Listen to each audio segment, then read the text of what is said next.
Springfield's Talk 1041 and good Wednesday. Welcome to the show, everyone. My name is Nick Reed, streaming live KSGF.com.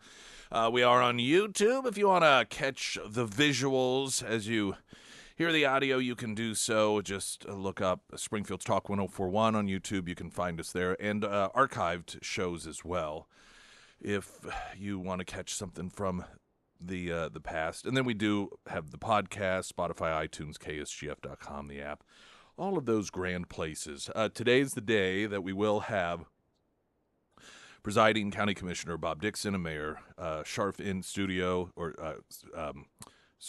what? Scrag, yeah. I don't know why I had Will Scharf in my head for some reason. No idea why that was. Very weird and random. We will have them in the 7 o'clock hour as the city and different interests are, of course, lobbying to get that vote passed that went down in November. That is the necessary tax increase on hotel, motel, Airbnb stays for the convention center to be built. And so we'll get some of those questions. A lot of these questions are pretty standard for the subject matter.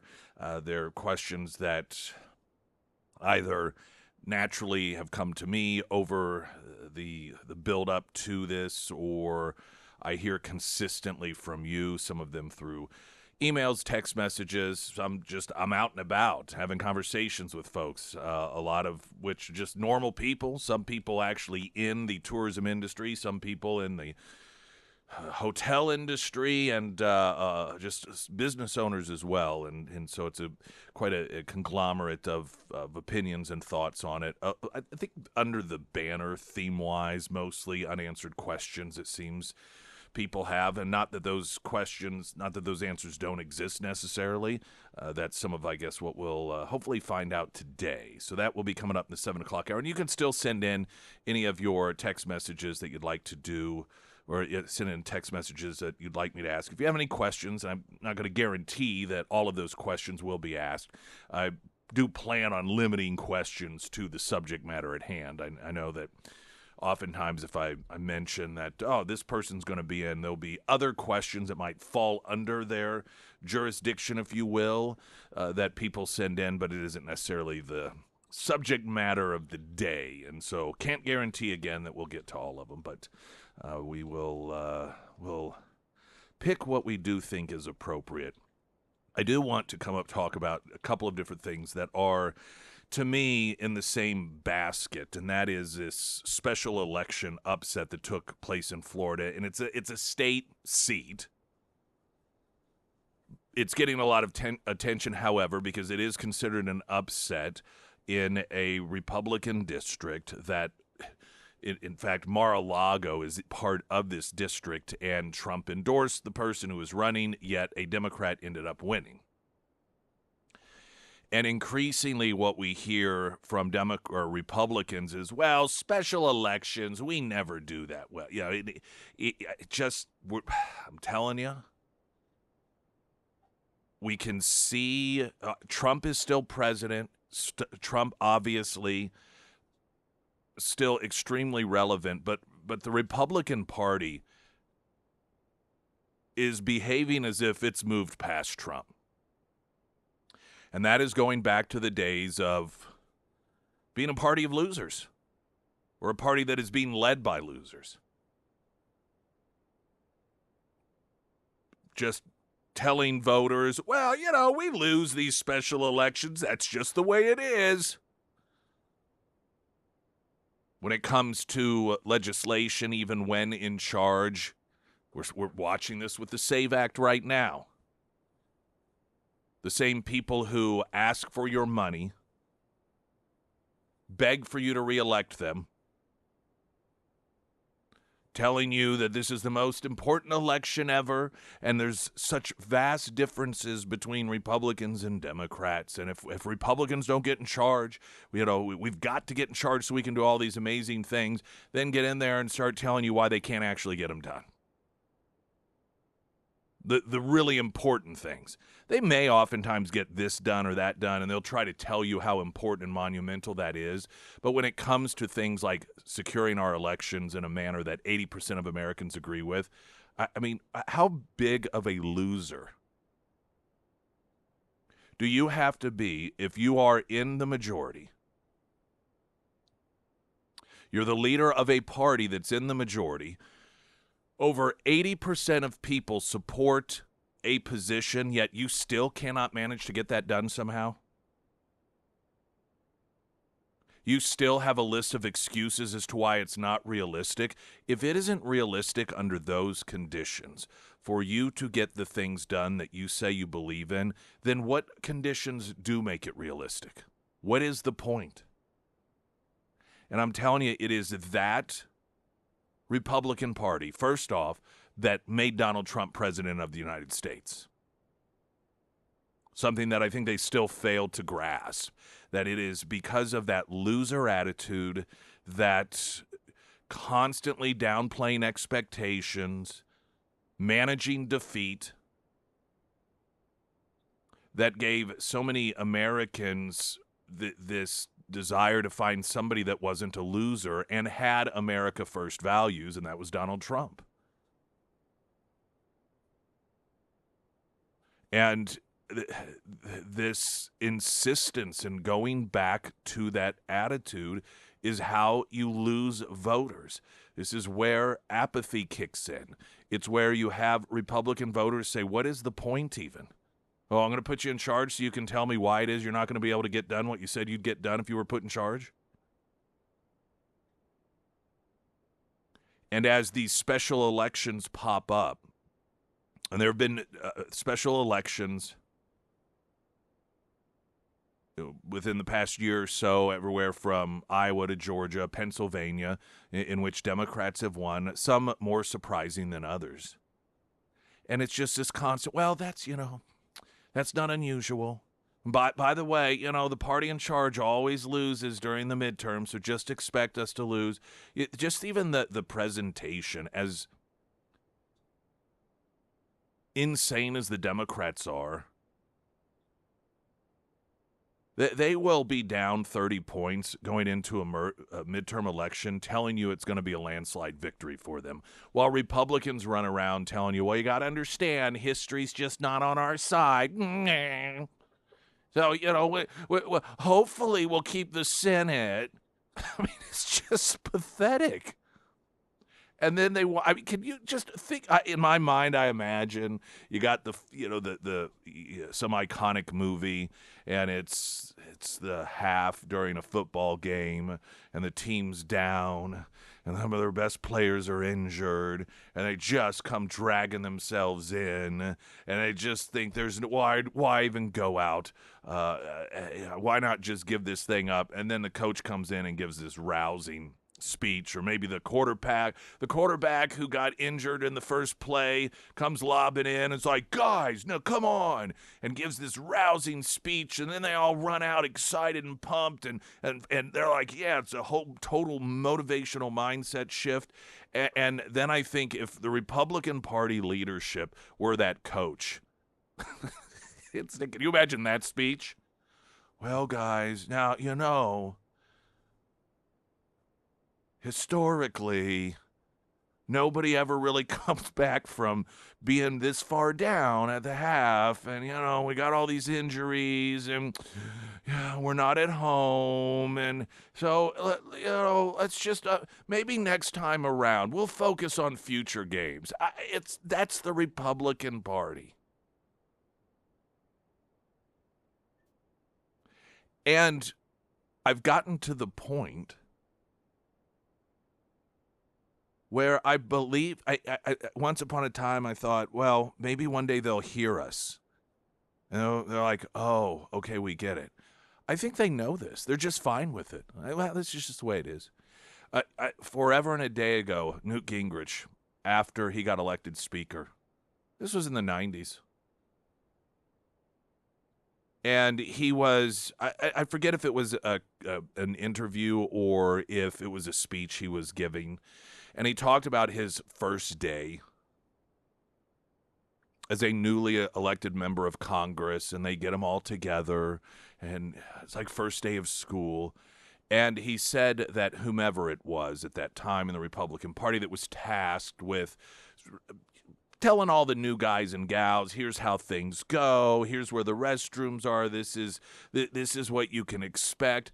And he said that the legislative theme in terms of effectiveness of the Republican Party was, hey, we're in the minority, this is just the way it is, and just gotta keep your head low, and just come in, do your job. And it was all about setting loser expectations. And Newt Gingrich at the time said that in his mind is, well, no, that what? That's not why I got involved in this, to be a loser. And unfortunately, the Republican Party is run by losers outside of Trump. And they're losers who think that just, his existence is enough. And they just sort of, we'll just what history, and then we'll be out of charge, but boy, the Democrats will be so bad, then we'll get back in. That'll be our chance again, all reliant on Democrats.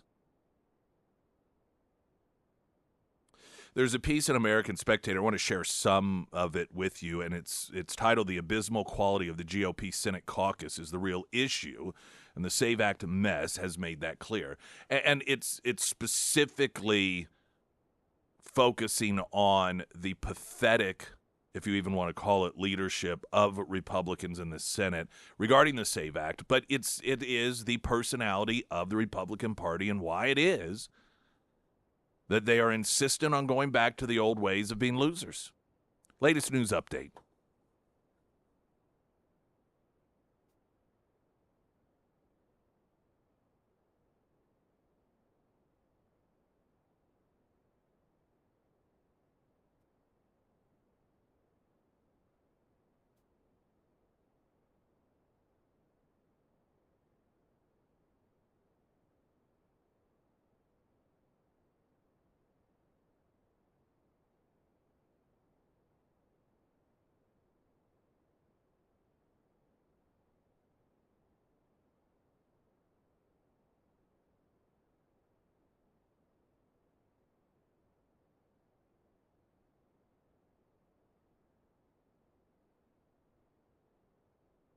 And the first alert forecast from Ozarks First meteorologist Tom Schmidt, sponsored by St. Clair of the Ozarks Home Improvements. Today we'll see sunny skies with a high near 84. Tonight, clear with a low around 64.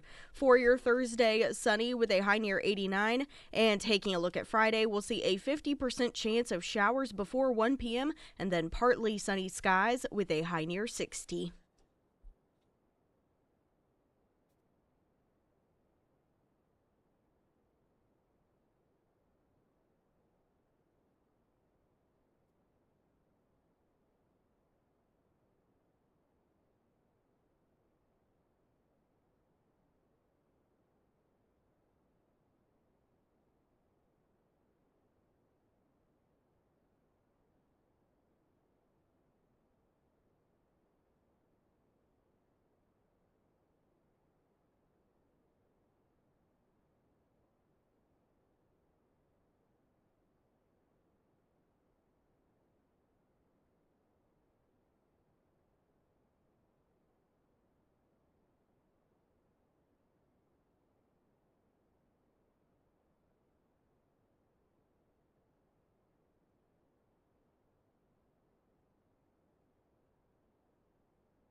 If you happen to need a home loan, of course, there are a number of places you can go. You don't hear it so much any longer, but for the longest time, there's a huge push on the internet. Just get it done on the internet.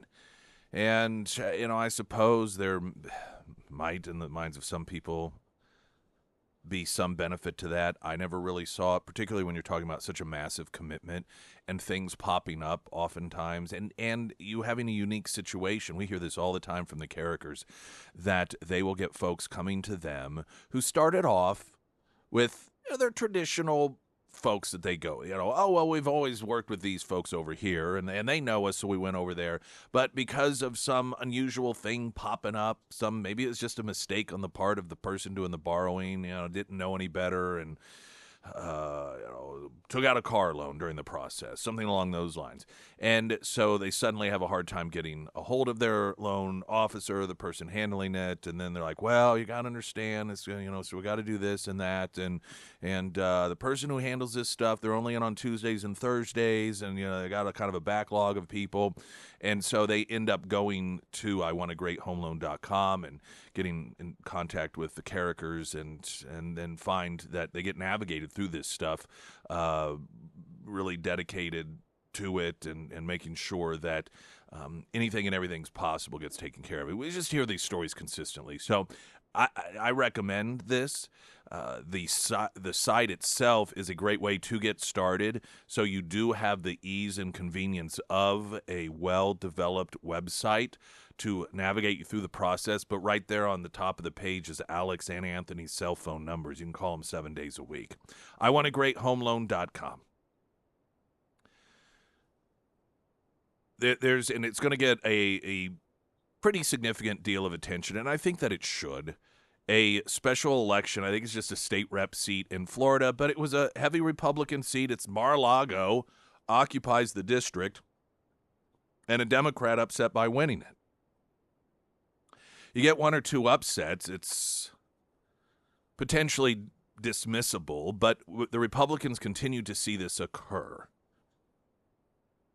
And there's a number of reasons for this, but much of it, I believe, you can draw from, and I want to read to you some of this piece from American Spectator. I'm not going to go through all of it, but it can give you an understanding as I share this information with you, and a lot of it's information that you already know, but you're going to have this emotion that you feel inside, most will anyhow, and you're going to understand why it is that the Republican Party, in all likelihood, has a lack of enthusiasm amongst its base that causes voters to not get out and vote, even in special elections.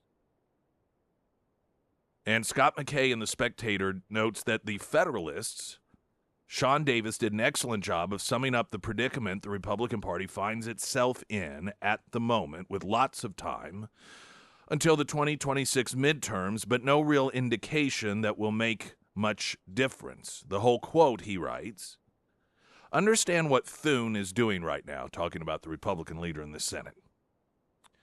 It's not enough for him to kill the Save America Act. Thune has to kill it while also protecting his worst rhino colleagues from being exposed for opposing it. How does Thune accomplish this? By avoiding a simple majority vote at all costs. Thune knows a public vote where Republicans get less than 50 votes, with people like Tillis and Curtis and McConnell and Murkowski voting against it, is electoral poison. He doesn't want it to pass, but he also can't have it die at the hands of his own puke colleagues. So how does Thune navigate this? By refusing to move to the already passed House bill. This only requires a simple majority because the House message is privileged, and instead moving it to a new standalone Senate bill. You see, a new Senate bill is not what they call privileged, and therefore the motion to proceed to it is debatable, making it requiring 60 votes. Now, of course, you can do the talking filibuster, which Thune has clearly demonstrated under his leadership has no chance of being a success. Thune needs to instead kill the Save America Act while not exposing any of his GOP colleagues as actually being against it in the first place, and be able to pretend that he tried. The Republican Party, the home of the participation ribbon, This is the actual Senate GOP trifecta. Doing nothing while pretending they tried everything while protecting the worst of the worst the whole time. So when you watch the GOP Senate bring up a brand new Save America Act bill and hold a single vote on a motion that needs 60 to pass, know that they're doing it because they think you're stupid. You know, it's nothing about this assessment is off base. If anything, it is underselling the situation. Let's remember that more than 4 in 5 Americans want this passed. Why? Because it's a basic, obvious piece of common sense legislation that installs voter ID and proof of citizenship requirements so as to keep our elections from being polluted by non-citizens, not to mention the undead from voting. Without election integrity, there's no point to holding elections. You aren't a representative republic anymore. You're a mere facsimile of that.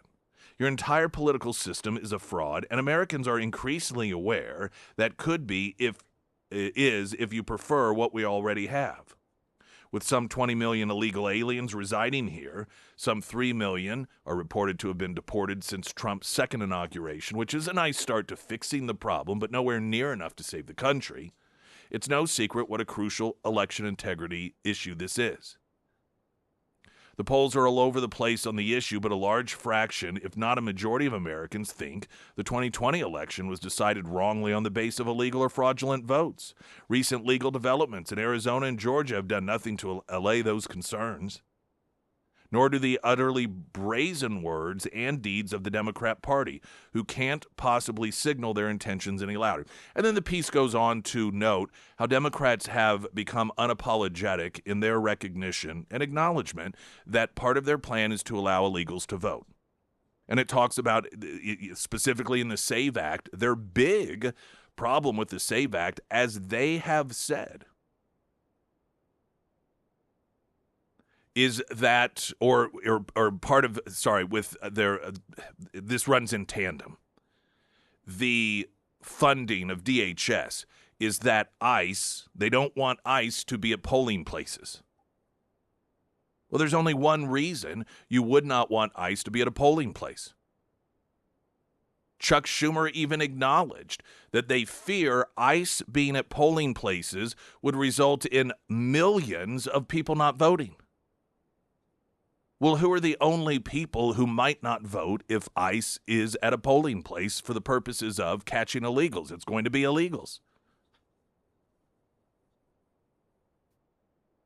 Now, the ultimate point here is what a complete and utter disaster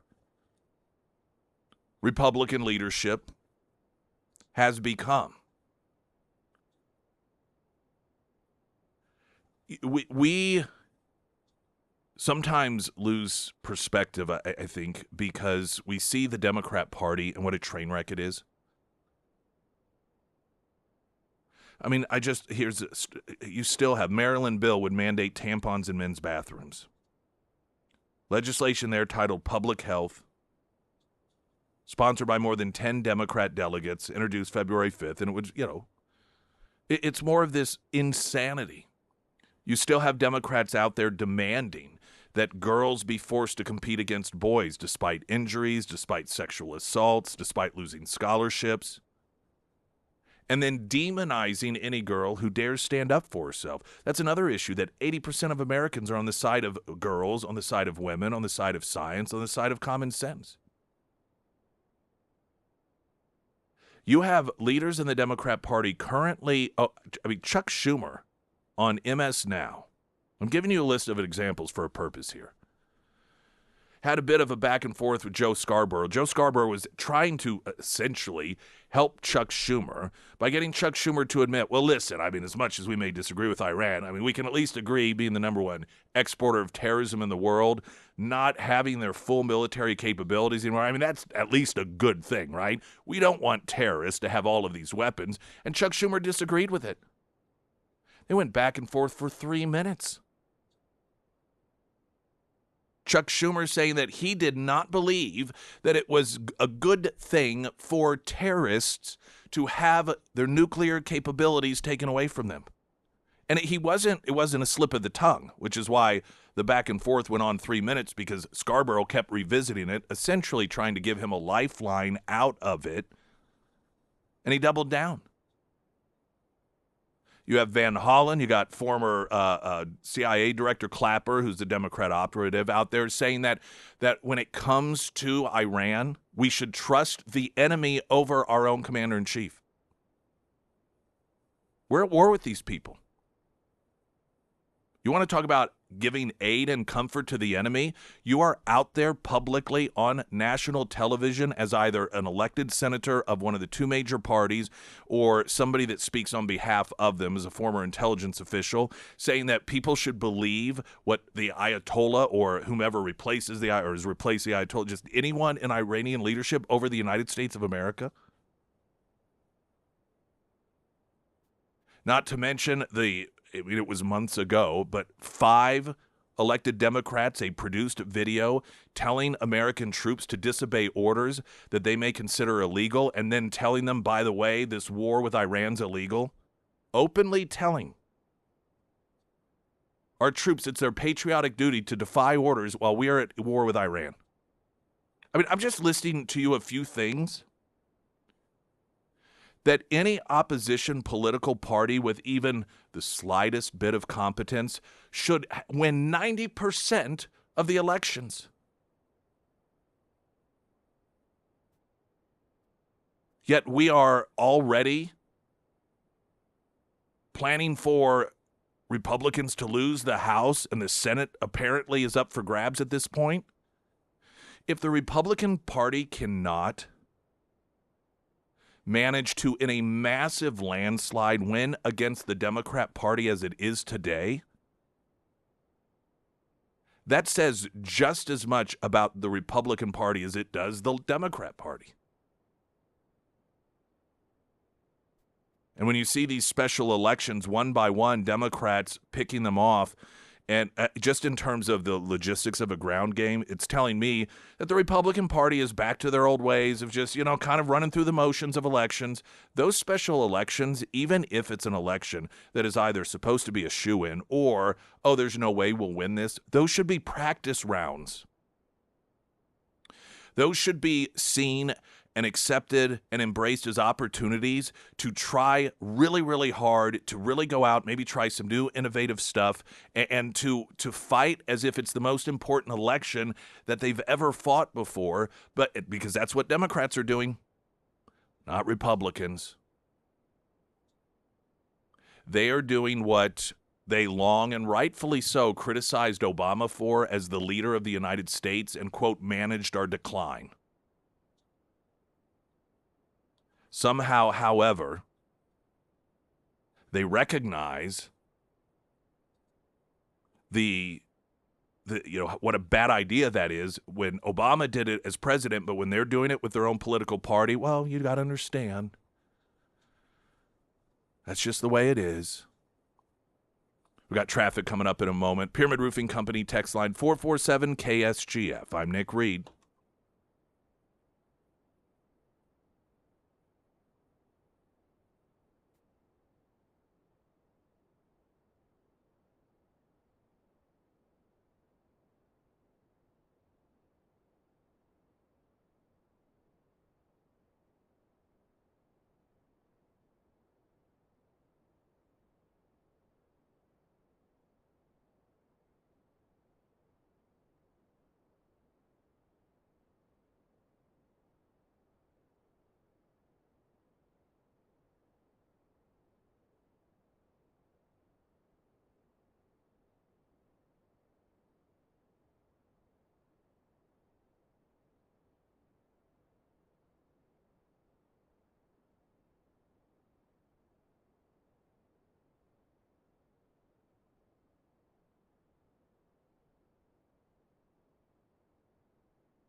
Springfield's Talk 1041, the first alert forecast from Ozarks First, meteorologist Tom Schmidt, sponsored by J&S Automotive. Today we'll see sunny skies with a high near 84. Tonight, clear with a low around 64. For your Thursday, sunny with a high near 89. And taking a look at Friday, a 50% chance of showers before 1 p.m. Otherwise, partly sunny with a high near 60. The usage of ice at airports in order to help alleviate some of the pressure, a great deal of the pressure that these TSA agents are feeling as the Democrats I don't know how many weeks we are into them refusing to pay these workers. And so that's resulted in a number of workers, not showing up, and over 400, they say at this point, have left the job, which I imagine for a lot of them, it's just because they had to find a new job. So that revenue could continue to roll in, and so they leave. And I don't know that it's been talked about so much and how much of an impact that's going to have. Even when Democrats do block or stop blocking the funding and allow for these employees to be paid, you're going to be down 400 plus employees. Now, spread over all the airports across the country, and to what degree that is spread out, whether that's going to make a real meaningful difference that the average passenger will notice, I don't know the answer to that.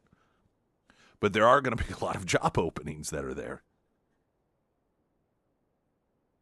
This hasn't been the worst PR thing for ICE, though I don't know that it's going to make any sort of real massive difference in terms of the overall perception that, people that Democrats have convinced to hate ICE and see them as Nazis, that it's necessarily going to change their mind. But there are a lot of people out there that aren't necessarily hate-filled, and they casually observe what's going on, and because of the disinformation campaigns that get run by the media and it's just straight up lies. I mean, when you have Democrats running around saying they're murdering people and dragging people out of churches and hospitals and schools, they tend to believe that there may be some truth to that because the media amplifies it instead of correcting it.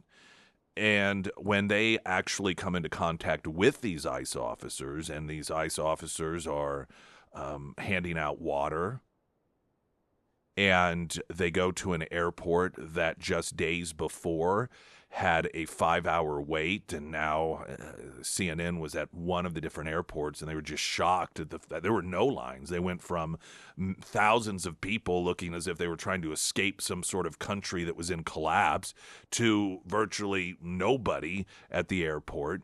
That as a meaningful difference, and people see that as a positive, obviously, and so that wins a little bit of goodwill for ICE and just the face-to-face interaction. This is one of the things that during the Clinton years and the effort, what do they call it, neighborhood policing, this idea of getting police officers out there in the neighborhoods to interact with young people so that young people no longer see them as being the enemy, but instead, oh, hey, these are normal people just like me, and that would help foster a relationship that might reduce crime. And if it's done right and over a sustained period of time, those things can really make a difference, because you actually interact with these people and realize, wait a minute, these aren't the crazed psychopaths that we're told that they are. These are actually just normal people that are actually helping us.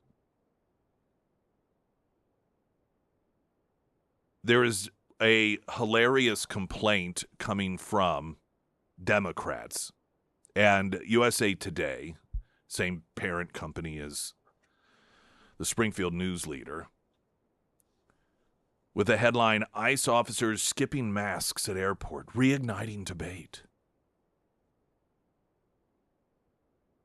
Of course, the left has to figure out some reason to be upset. Now, they tried at first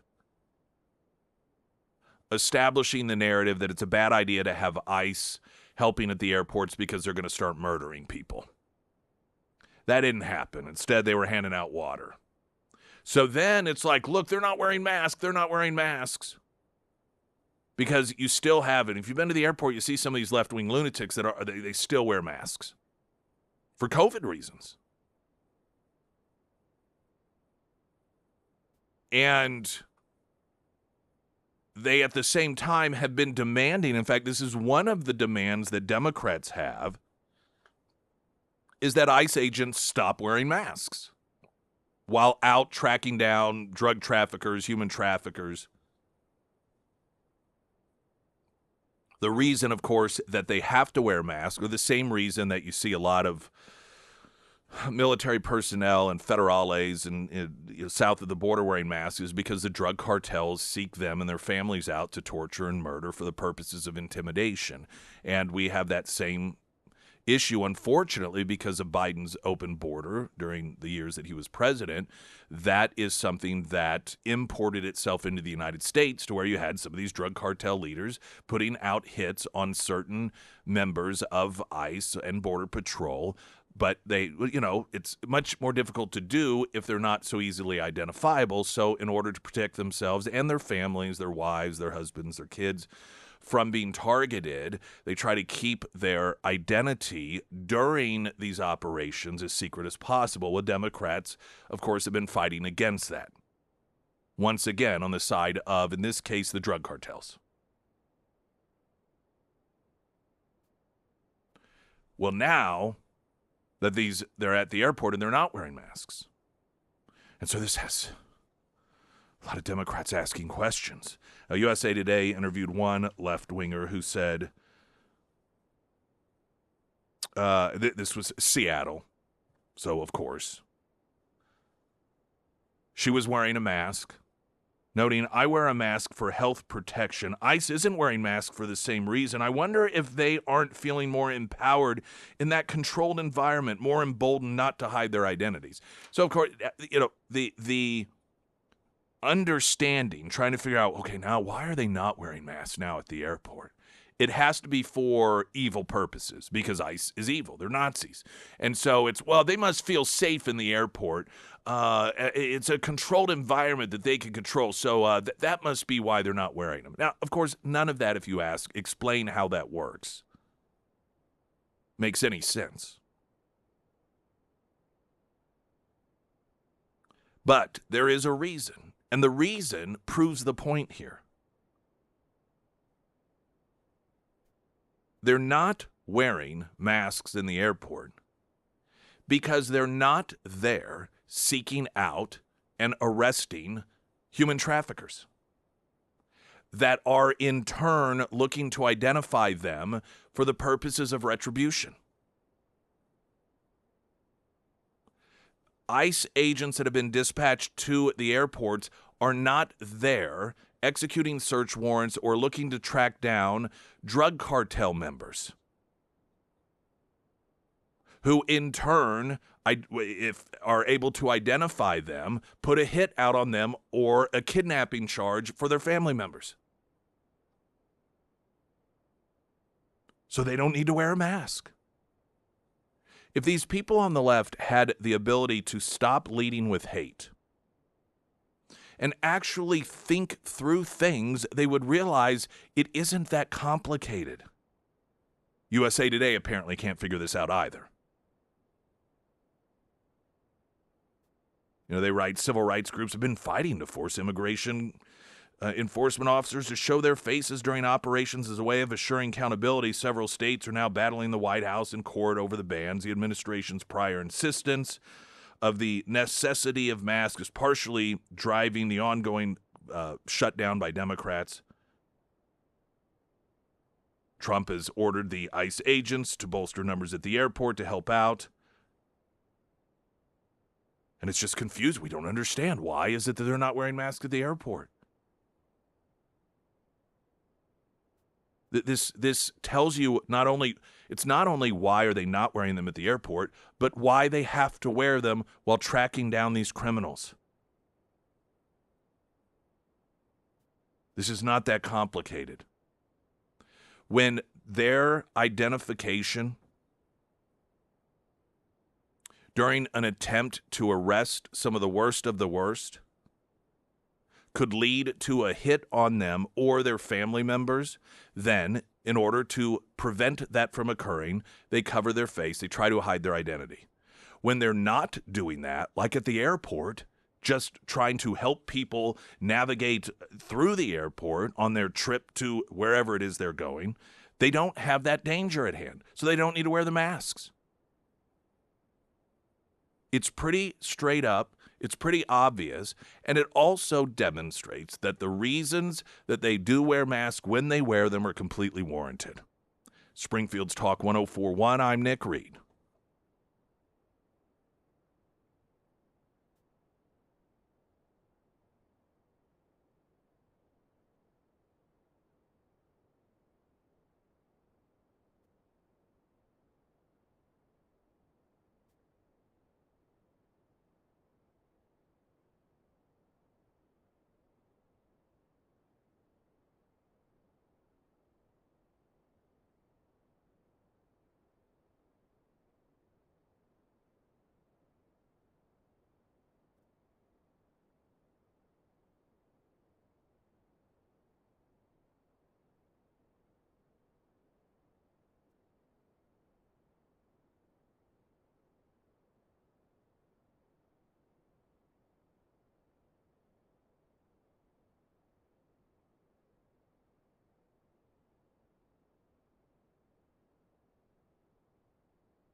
Take it away, Sarah Myers. Thank you, I sure will. Springfield Livestock Marketing Center, they have a horse sale coming up this Friday starting at 5 p.m. They will sell off saddles first and then move on to the horses.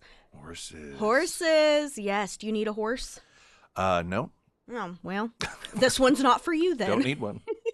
But if you want to check out some of the horses that will be available this Friday, I recommend that you check out their Facebook page, Springfield Livestock Horse Sale. Also, if you are wanting to sell, the consignment deadline is today at noon. Once again, that horse sale will be this Friday at 5 p.m. at the Springfield Livestock Marketing Center.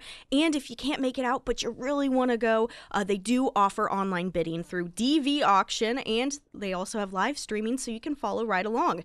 To check out other sales that are coming up, visit their website, springfieldlivestock.com. And of course, you can find all of their contact information under the Sarah's Endorsements tab at KSGF.com. We talked earlier in the week, I guess it was Monday, the beginning of arguments before the Supreme Court. I don't even remember what that issue was now, but it was something meaningful. Do you remember what it was? The days are just rolling. It's only Wednesday also. Mail-in voting? Oh, yes, it was the mail-in voting. That's right, the mail-in voting thing. And it seemed as if it's over verbiage, and the left has become very Orwellian in terms of if a law defines something and you are on the losing side of it, you just claim that the words mean something different. You change the meaning of the words. Boy to girl, girl to boy. That's, sort of a big one right now. And when it comes to election day, I believe it was Alito went to somewhat of great lengths to note a day, that's the day. Election day is not a week. It's not a month. Like your birthday is one day. Election day is one day while they're debating over, well, what does election day actually even mean? It's the day of the election, that day. There's another argument before the Supreme Court over Nome v. Al Otrolato, and it's a case challenging whether a former Trump administration's, quote, metering policy, and it's essentially the Remain in Mexico policy that prevents immigrants on the Mexican side of the U.S.-Mexican border from claiming asylum protections, and whether that is a violation of immigration law. Now, the law, which is from 1999, allows an individual who, quote, this is law, arrives in the United States to apply for asylum status and be inspected by an immigration officer. Now, what is the challenge here is, well, what does it mean to say that you're in the United States?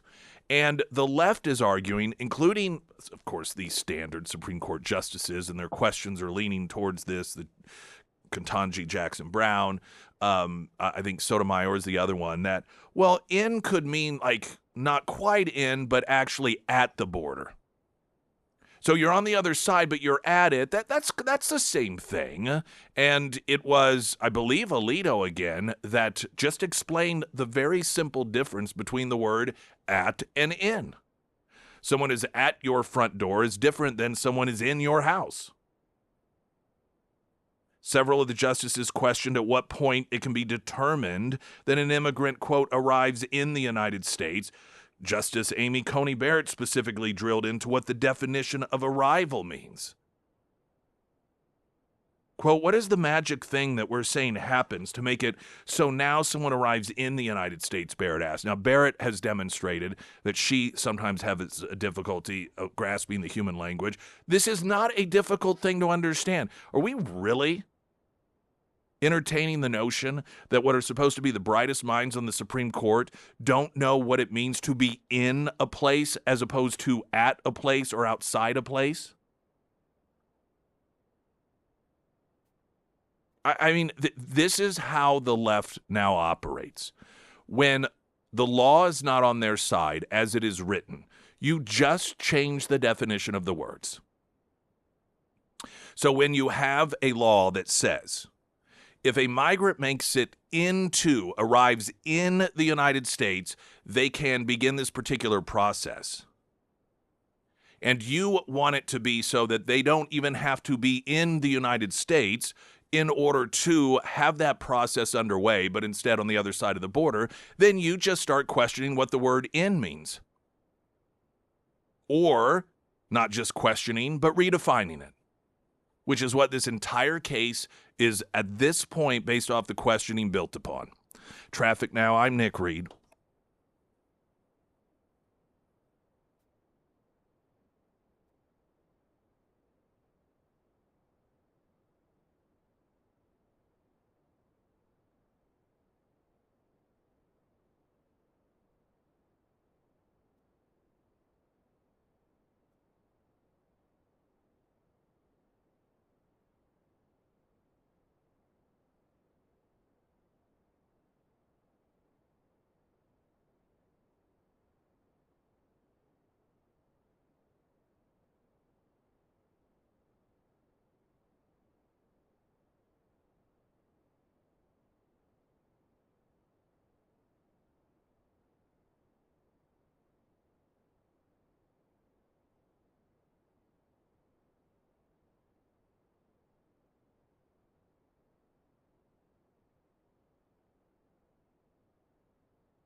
Springfield's Talk 1041. My name is Nick Reed. Welcome to hour number 2 as we stream online, YouTube as well. Springfield's Talk 1041. This is the first time I've said that, and you've not waved to the camera over there. Well, I don't have my By the way, camera on me. That's right. That's I right. know. Well, what a great way to mention that we've got in studio guests, as we've mentioned. I think it was last week we had CEO of Visit Springfield on talking about the convention center. Got a lot of great feedback on that, or what will be should the voters decide the convention center coming up. And then in studio we've got Mayor Schrag of Springfield, and then Presiding Commissioner Bob Dixon, Greene County. And so some of the questions will be the same, but there'll probably be some different questions for them. And then I know I've seen the sheets out there, as many of you may have as well, the myths versus facts in terms of some of the taxes and so forth. So we'll let them lay all of that out. And then, as I mentioned, if you do have any questions, you can text them in to the Pyramid Roofing Company text line 447-KSGF, and the ones that fit the conversation, we'll make sure to get those in for you. I do want to remind you, we've got Heroes Breakfast coming up Friday, so it's Scramblers, all veterans, while we broadcast live out there 6 to 9. You get free breakfast, air services, heating, cooling, plumbing, electrical, Delta Roofing, and the Warrior's Journey, along with Scramblers, making that possible. So if you're a veteran, come out 3 to 6, 6 to 9, and we'll get you all hooked up with that breakfast. And Emily Johnson should be out there, of course. Take advantage of that. She used to join us every so often in the 8 o'clock hour, but now she's there a bit earlier, just as we kick off the show. And so if you're an early riser and happen to be out there and you have any questions about buying homes, selling homes, square foot average cost versus, building new, or whatever it might be, use her as a resource. She does not see herself as only there to let you into a home you find on Zillow, but she is full 100% premium real estate. And so if you're looking to buy or sell, cannot highly recommend her enough. And you can see other people on Zillow, Google reviews, wherever you find reviews, and you're going to see a lot of consistency when it comes to the reasons people utilize Emily Johnson House Theory Realty. Weather in a moment. Right now, the latest news update.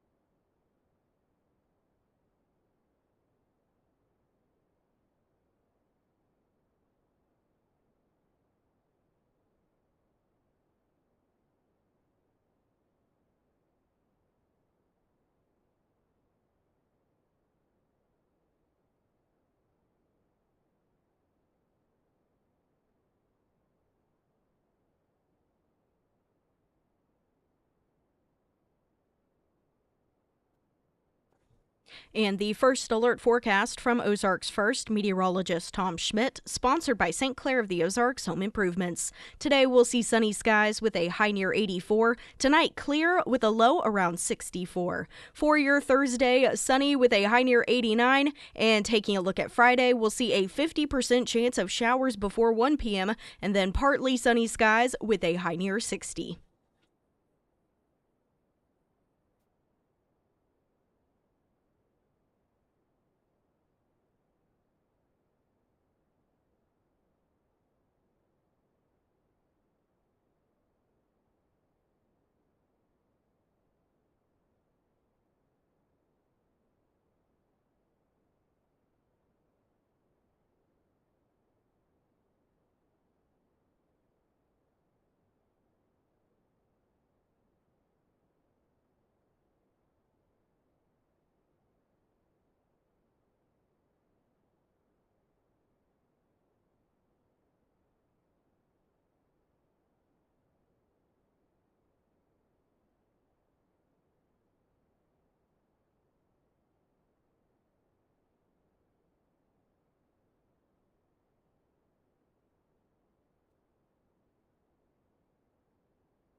Springfield's Talk 104.1. I am Nick Reed, and coming up just a couple of weeks, we've got sample ballots. Do we have sample ballots? Yes, and those are sponsored by Brad Pistol and Safe Money Radio. All right. So we have those up as usual, and I think most people who are aware that there's anything to vote on, particularly in Springfield, know about this convention tax or tourism tax. I don't know the best way to frame it necessarily. A lot of people had practice. They already voted in November.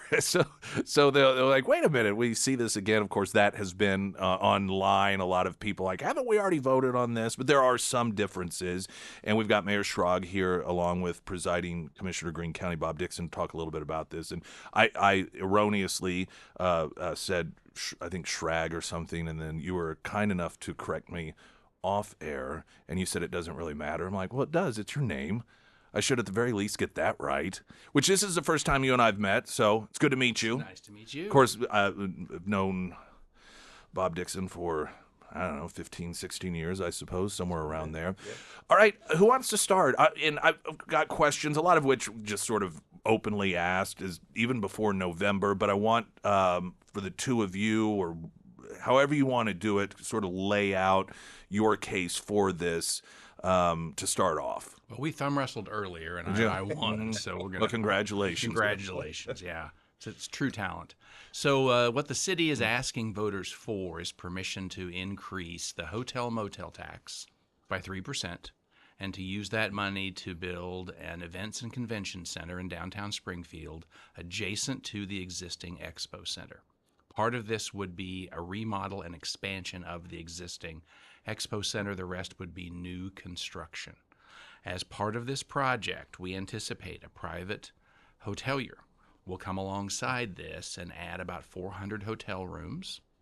We don't know the fate of the University Plaza Hotel, which badly needs an update at some point, but we're not including that in the hotel room account. That's what's basically on the ballot. So let's talk about the hotel component to this, because it's one area that I have felt is somewhat glaring as well, wait a minute, what about this?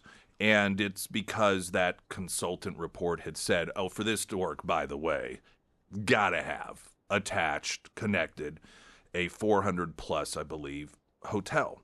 And the city, so it's read in some of the news leader articles, is like, well, that's not anything we're going to be doing. The city, taxpayers won't be handling any of that. That will be something left up to private investors. And I feel like there's a chicken and egg situation here where they're saying for this to work, you have to have this, but then the other side of it is, well, for that to happen, this has to happen. And I think the fear some people have is, well, how do we know that will happen? How do we know that some private investor will want to do that? So what's the answer on that? Well, the answer is it becomes very attractive to a private investor when the taxpayers have already put in this infrastructure. Now, to say that the city is not going to build it is true, but the city will do everything they can do to incent the developer. And what does that mean? Yeah, so let me go into that. Things that are at our disposal is we'll probably be giving them the land for $1 a year. They probably won't pay any property taxes on that.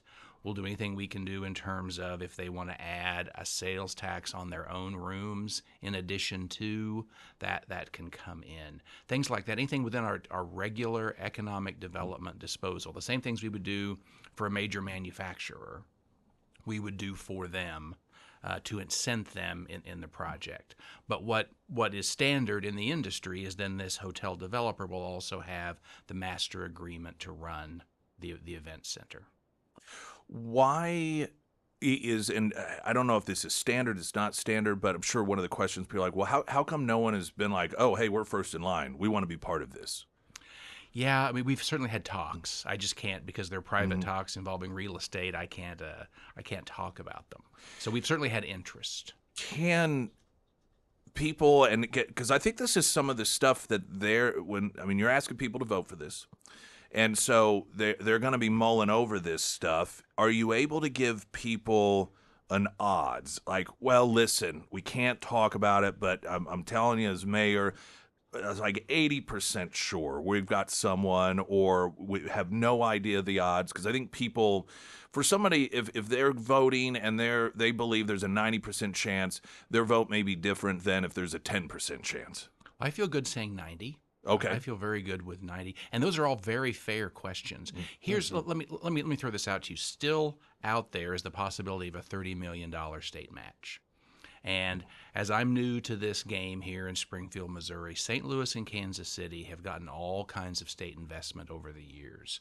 We have been late to the game in getting that investment. We haven't been big enough, yada, yada, yada.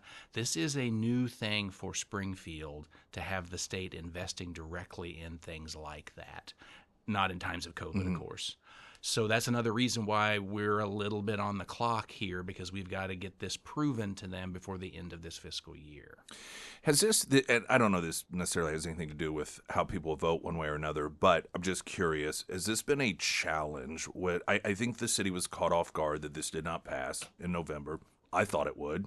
I didn't spend a great deal of time talking about it, other than saying I'm not talking about this too much because I assume this will pass. Springfield generally passes tax increases when they're asked to. Then you have this, what seemed like a pretty short window, and just as an outside observer, it seemed a little rushed to get the renderings, the drawings out, and that may just be an incorrect assessment, but it just seemed like a short window of time, and then they are released, and it's, I think, aspirational is the way that it was referred to. What sort of challenge has it been? And if you had more time, do you think that would be beneficial in order to get the, quote, plan in place for people to have to look at and to vote on? So first of all, I want to make sure that I was in the room when every decision was made in front of the November election. And so the notion that our polling was good, that we didn't need to mount a campaign, that was the tremendous mistake. We should always communicate everything with the people. Do I wish we had more time? Yeah, but I'm going to tell you something I've learned in business. Waiting until everything is perfect to move forward often means you don't move forward. So I do wish we had more time, but I also really want those $30 million if we can possibly get them from the state. We're talking with Mayor Schrag, and of course, presiding Greene County Commissioner Bob Dixon is here as well. A lot of the questions come from numbers, and whenever these consulting reports come about, people want to see compare and contrast, and so they find a couple communities that they feel are as apples and apples as possible, and so in one of the reports, they did that with a Kansas City area community, St. Louis area community, and showing hotel numbers. And I think 80,000 is the number that has been predicted if Springfield does move forward with this. And then people notice on that report the numbers in what they say are like communities had far shorter numbers of that. Does that gap concern you, or do you feel that there's a reason that gap is there that doesn't indicate that 80,000 is too high of a number for Springfield? Here's how I'm going to answer that. I think that probably Overland Park and St. Charles aren't great comparisons because they're part of a larger metro that also has a much larger convention presence. Both St. Louis and Kansas City have huge convention centers. Those are auxiliary convention centers in suburbs. Now, Spokane, Washington, Grand Rapids, Michigan, those are better comparables because they're not part of a metro, and they have in that range, that 60 to 80 plus thousand range. And again, I keep prefacing this by you may not know the answer to this, but why would they not choose those communities then to do the comparison? Seems like it would be in their best interest to do that. Yeah, and that was from a journalist article. It's not from, my understanding, it's not from the Hunden Report specifically. Okay. It's from an article that was written about it, and they interviewed someone, and those were got some it. things they Okay. threw out. So I don't know the answer to that. Got it. Okay. Well, that makes sense then if that's really the case. Springfield really is the leader in the entire region. I work with commissioners all over the country, but especially the ones here in our region. And we have a lot to offer in this area, Springfield being a regional leader with over 1 million people in our MSA. So I would agree we've got to look at that in a unique light.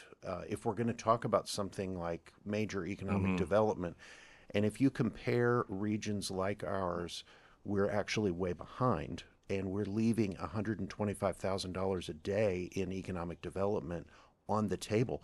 Much of that is actually, as we've found and discussed with some of the leading industries that are headquartered in the region, to get all their people together, they actually have to leave the region.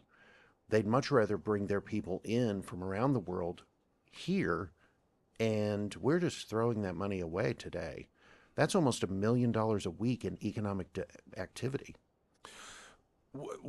When we had the CEO of Visit Springfield on, one of the things he noted was it's not just Springfield, but Branson is for a lot of people a real selling point. But they have a convention center as well. Is that considered to be a potential, competitor, I guess? And Yeah. I'm just curious, have they been like, hey guys, don't do this? They haven't called us and said that, but would it be a competitor? Yes, because I can tell you of some local events that no longer can do their event in Springfield. What Branson has is larger than anything we have in Springfield now, so these events have gone to Branson, which has been great for them. I anticipate we would bring them back. Oh, well, I guess that was actually my question. Not so much now, but with the convention, do you think that the convention center here would draw away from them, or that their convention center would draw away from us, or it'd be sort of a draw? Ours will be bigger. So for those people that need flexible, need larger, yes, we would pull from them. They've got their own amenities. They've got their own thing. There's also, I've noticed this in groups I've been a part of, they like to rotate their conventions. People fill out a form afterward and say, I'm tired of going to the lake. I want to go to here. And so that'll be tremendously to our benefit in the beginning as we're just trying to get established. We haven't been to Springfield because we never had a place. A lot of this is based upon, I think, for voters. They hear, okay, well, how much money are we being told it's going to bring in? And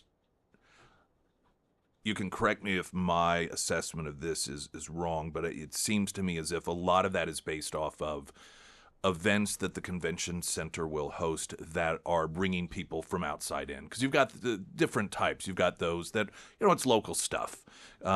Great place, great venue for people to hold local events. But these are people who are anyhow, versus people bringing money in.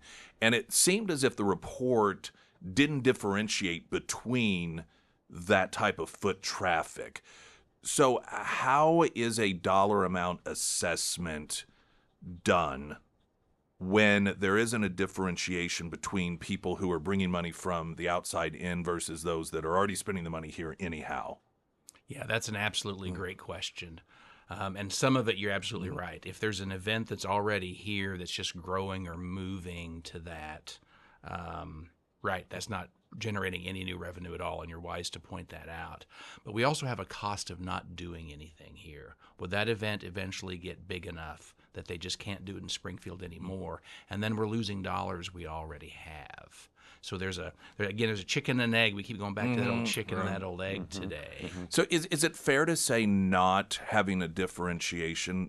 I mean, just has that not been done? I know the report that it seems, if I remember right, that Hendon report said, yeah, we didn't do a differentiation here. Has there been any to assess, okay, we think that 60% is going to be outside dollars coming in versus 40% that will have foot traffic of people already here? To be honest with you, no. I've not seen something specifically like that. Yeah. A good example of what you're talking about, and going back to what I was saying a moment ago, there are some organizations in the community that are large enough regionally that they're not able to hold events, but they're having to split their leadership team in half. I'm thinking, for example, our hospitals, they have these regional clinics. So they're doing their events in Springfield, but they have to do multiple events. Okay, so that wouldn't be new. But you have, for example, the Assemblies of God. In order to get all their people here, and many of them come from around the globe, but around the country, they have to fly their people from here, out of here, to have a meeting or a convention. And I can say with confidence that I'm sure they'd rather pay the 3% hotel tax than all the airfare. And then we're also benefiting from that economic development that we're not getting now. But we have larger employers like O'Reilly, Bass Pro. It, it's it, we have to basically. I looked at the ballot question as a question of, are we going to grow up? Are we going to grow up and be the big city that we are, the regional leader that we already are, but we have some of these kind of things holding us back. That honestly, that's why I'm here supporting my friend Jeff and Springfield with this effort. And just looking at, I mentioned the $1 million a week in increased economic activity. Let's look at that. Let's look at what that does for the taxpayer in Greene County.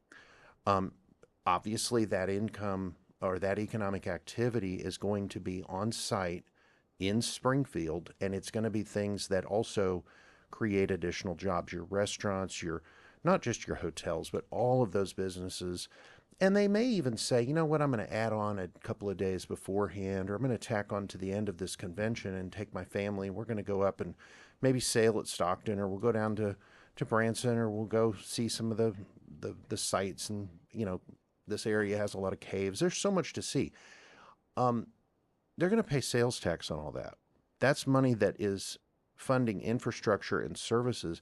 I don't know exactly what the dollar amount on that additional million a week, 52 million a year, is to the city of Springfield, but I can tell you what it means to Greene County citizens. Our general sales tax rate is 1.75%.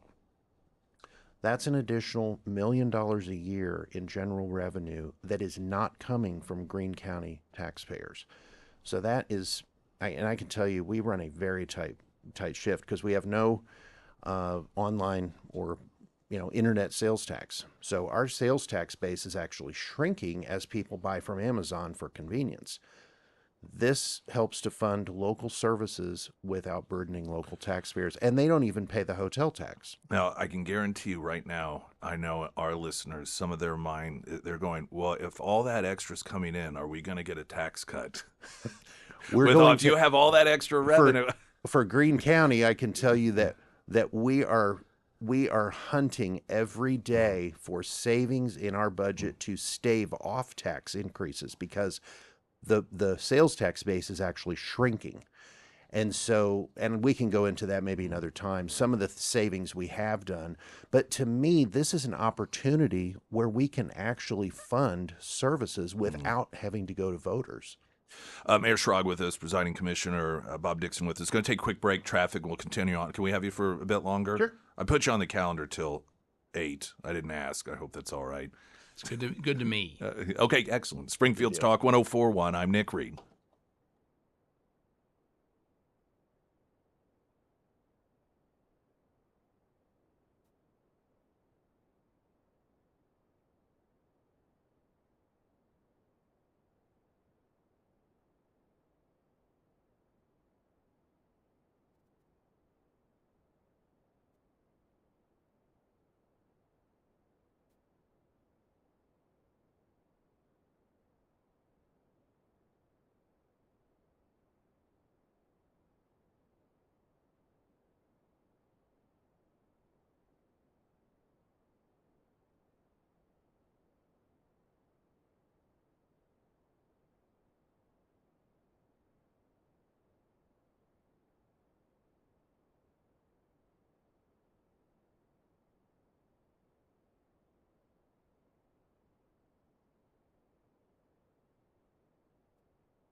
Springfield's Talk 1041, the first alert forecast from Ozarks First meteorologist Tom Schmidt, sponsored by J&S Automotive. Today we'll see sunny skies with a high near 84. Tonight, clear with a low around 64. For Thursday, sunny with a high near 89. And for Friday, a 50% chance of showers before 1 p.m. and then partly sunny with a high near 60. Springfield Mayor Schrag in studio along with Presiding Commissioner Bob Dixon, Greene County, talking about the upcoming, just a couple of weeks away, the vote again. I say again, so actually I'll let you address the difference because there are some differences. In November, people were asked for this motel tax, as it's oftentimes referred, for the purposes of funding a convention center. And then a lot of people are saying, well, we already voted on this. Why are we doing it again? And there are, for some people, it may not make much of a difference, but there are some differences on this vote. Yeah, a couple differences. Number one, this has a sunset, a 35-year sunset that came out of these community listening sessions that our city manager did. Additionally, at the first, we were like, well, it's going to go downtown. We own lots of land downtown. It's going to go on one of those sites. So we chose to, let's just say exactly where it's going to go. Let's get farther into the weeds on some concepts. Let's make sure we can show people that the size we're talking about fits on the space we're talking about. And so there's just additional information that we did this time that we didn't do last time. We should have done it last time. You were talking earlier, you mentioned, I think, $1 million a day revenue, or what was that? So the lost economic activities, $125,000 a day. Got it. It's actually a little more than that, but that's almost $1 million a week.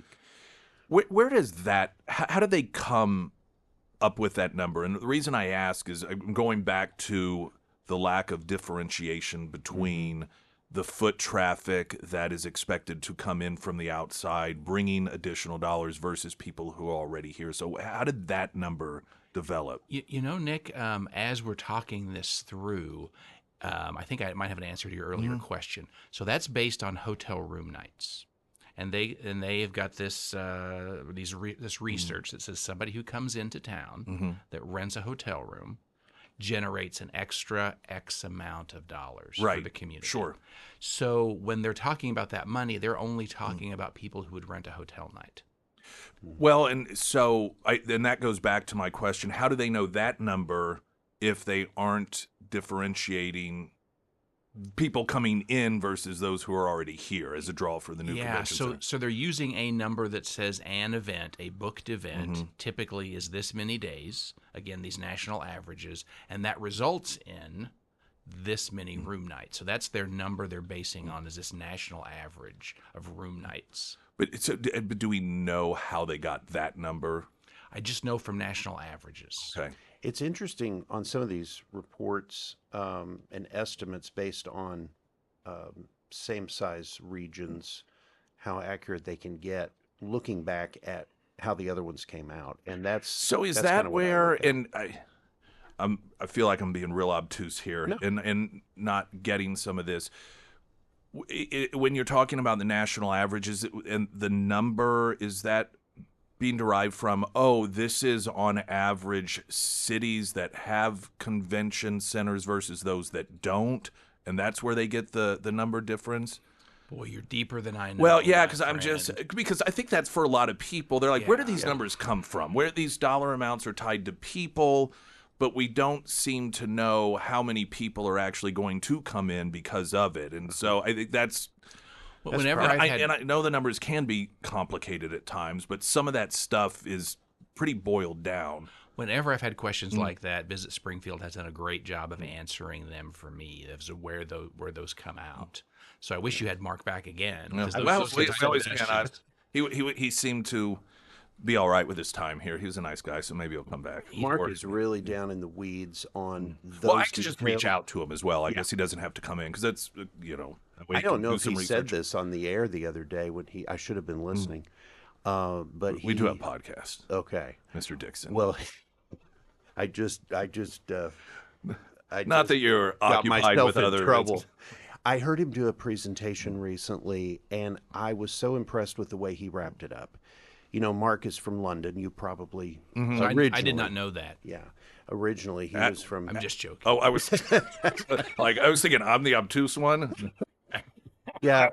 So, I mean, he came from Hamilton County, Ohio, most recently, Cincinnati, but originally he's from London. And he wrapped up his conversation, his presentation, by saying, you know, even because he can only inform, right? Sure. He's not an employee of the city, but he works Right. for the nonprofit, which is funded by the tourism tax. Visit Springfield, and he said, "I'm not going to ask you to vote yes. I can't do that, but I'm going to sure tell you I really hope you vote because I had to Right. swear an oath when I got my citizenship that I would vote, and when I see a 7% turnout." That really Yeah. bothers me. So I was so impressed with that. And he is so knowledgeable on these details. It would be great to have him back on. So I think that's a great question. Um, Again, But it's a pretty significant one. it really is. And I know that that work Mm. has been done. And I've got a great deal of trust for him. Just observing what he's done, I looked into what he was able to do in Hamilton County. We were actually there for the chamber leadership visit last fall, and they did not want to lose him. We got a great hire here. And, so a lot of this for me comes down to who do I trust? And I can tend to be a skeptic. I've worked with a lot of people over the years, and I'm going to say this. I've said it before. Um, you know, I've known Mayor Schrag for many years when he was in business, several businesses and startup ventures that he's done and been successful with. So I trust his business judgment. When it comes to the new city manager, I will say this as well.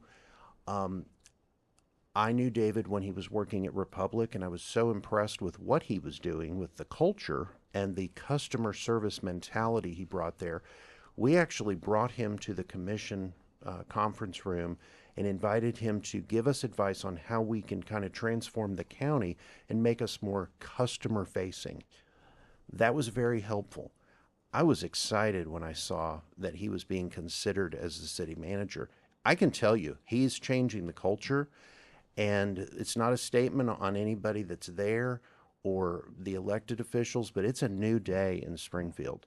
And from our standpoint, the collaboration is much deeper. At the trust level, I know that they've done their homework, and I cannot say enough good about Mayor Schrag with his leadership and saying, you know what, we messed up, but we're going to go back. We're going to listen to voters. They've come back with a different deal for the voters, and I do have a high level of trust, or I would not be sitting here because I don't typically do this on taxes. I'm gonna. We're gonna take a break. I'm trying to do a really good job of hitting the brakes on time. I normally don't, but this is going to run as best of. Correct. We're Yes. gonna rerun this, and so hitting the break times is much more important, particularly for the person who puts those together, which would be Sarah over here. And we are gonna also run Mark's interview again. Is that correct? Yes. Of Visit Yes. Springfield. So I think we're going to be doing those. What is the April Monday 6th. before the day before the election? Yes. We'll have Okay. those running. Just kind of FYI to people. Of course, we do have podcasts as well, so you can listen to those or share those if you want. But more with Mayor Schrag and Bob Dixon coming up here in moments. I'm Nick Reed.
Springfield Mayor Schrag in with us, Greene County Presiding Commissioner Bob Dixon in with us, talking about the convention, the upcoming vote on the convention center, what would be in Springfield. You were talking about the ACGU or AGCU.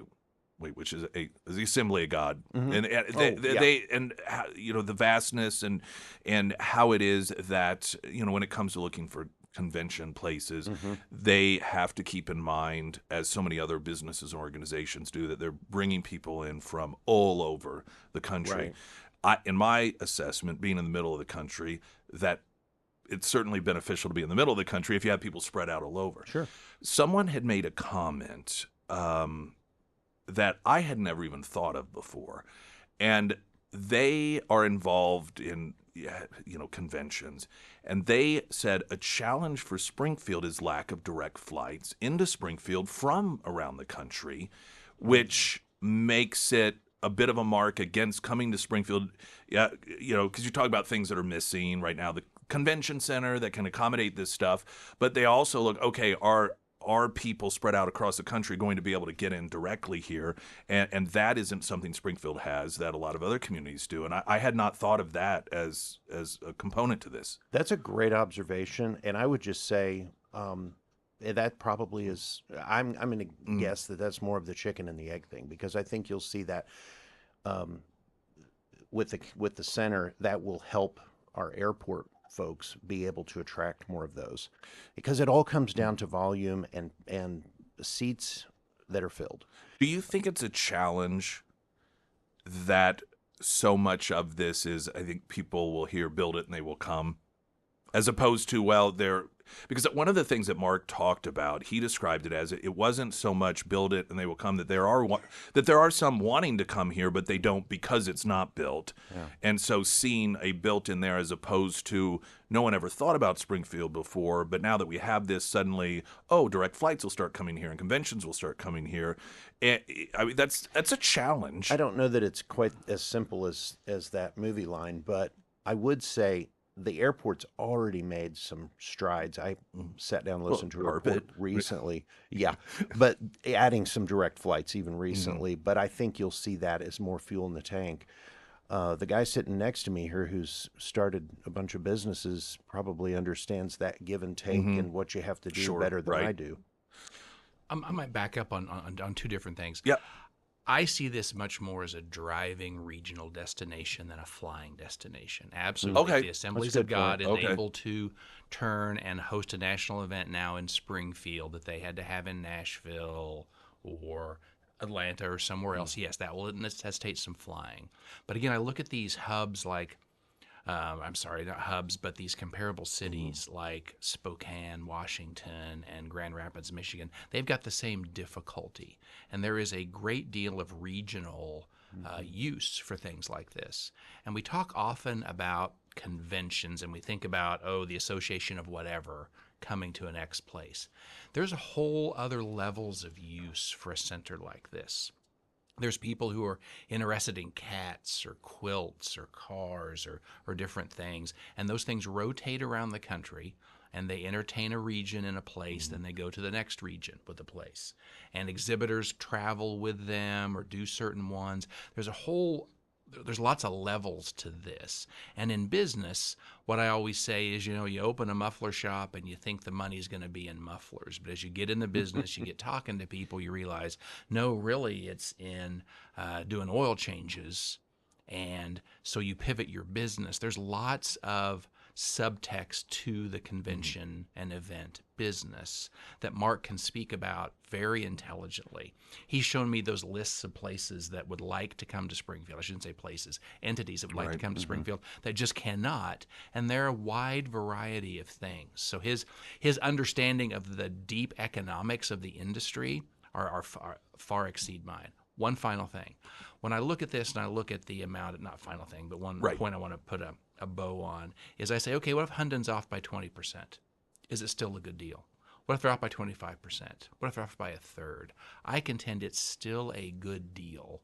And I don't think that these consultants, if you're gaming for the 100% that they're saying, you're going to be in trouble if you need that revenue to make it work.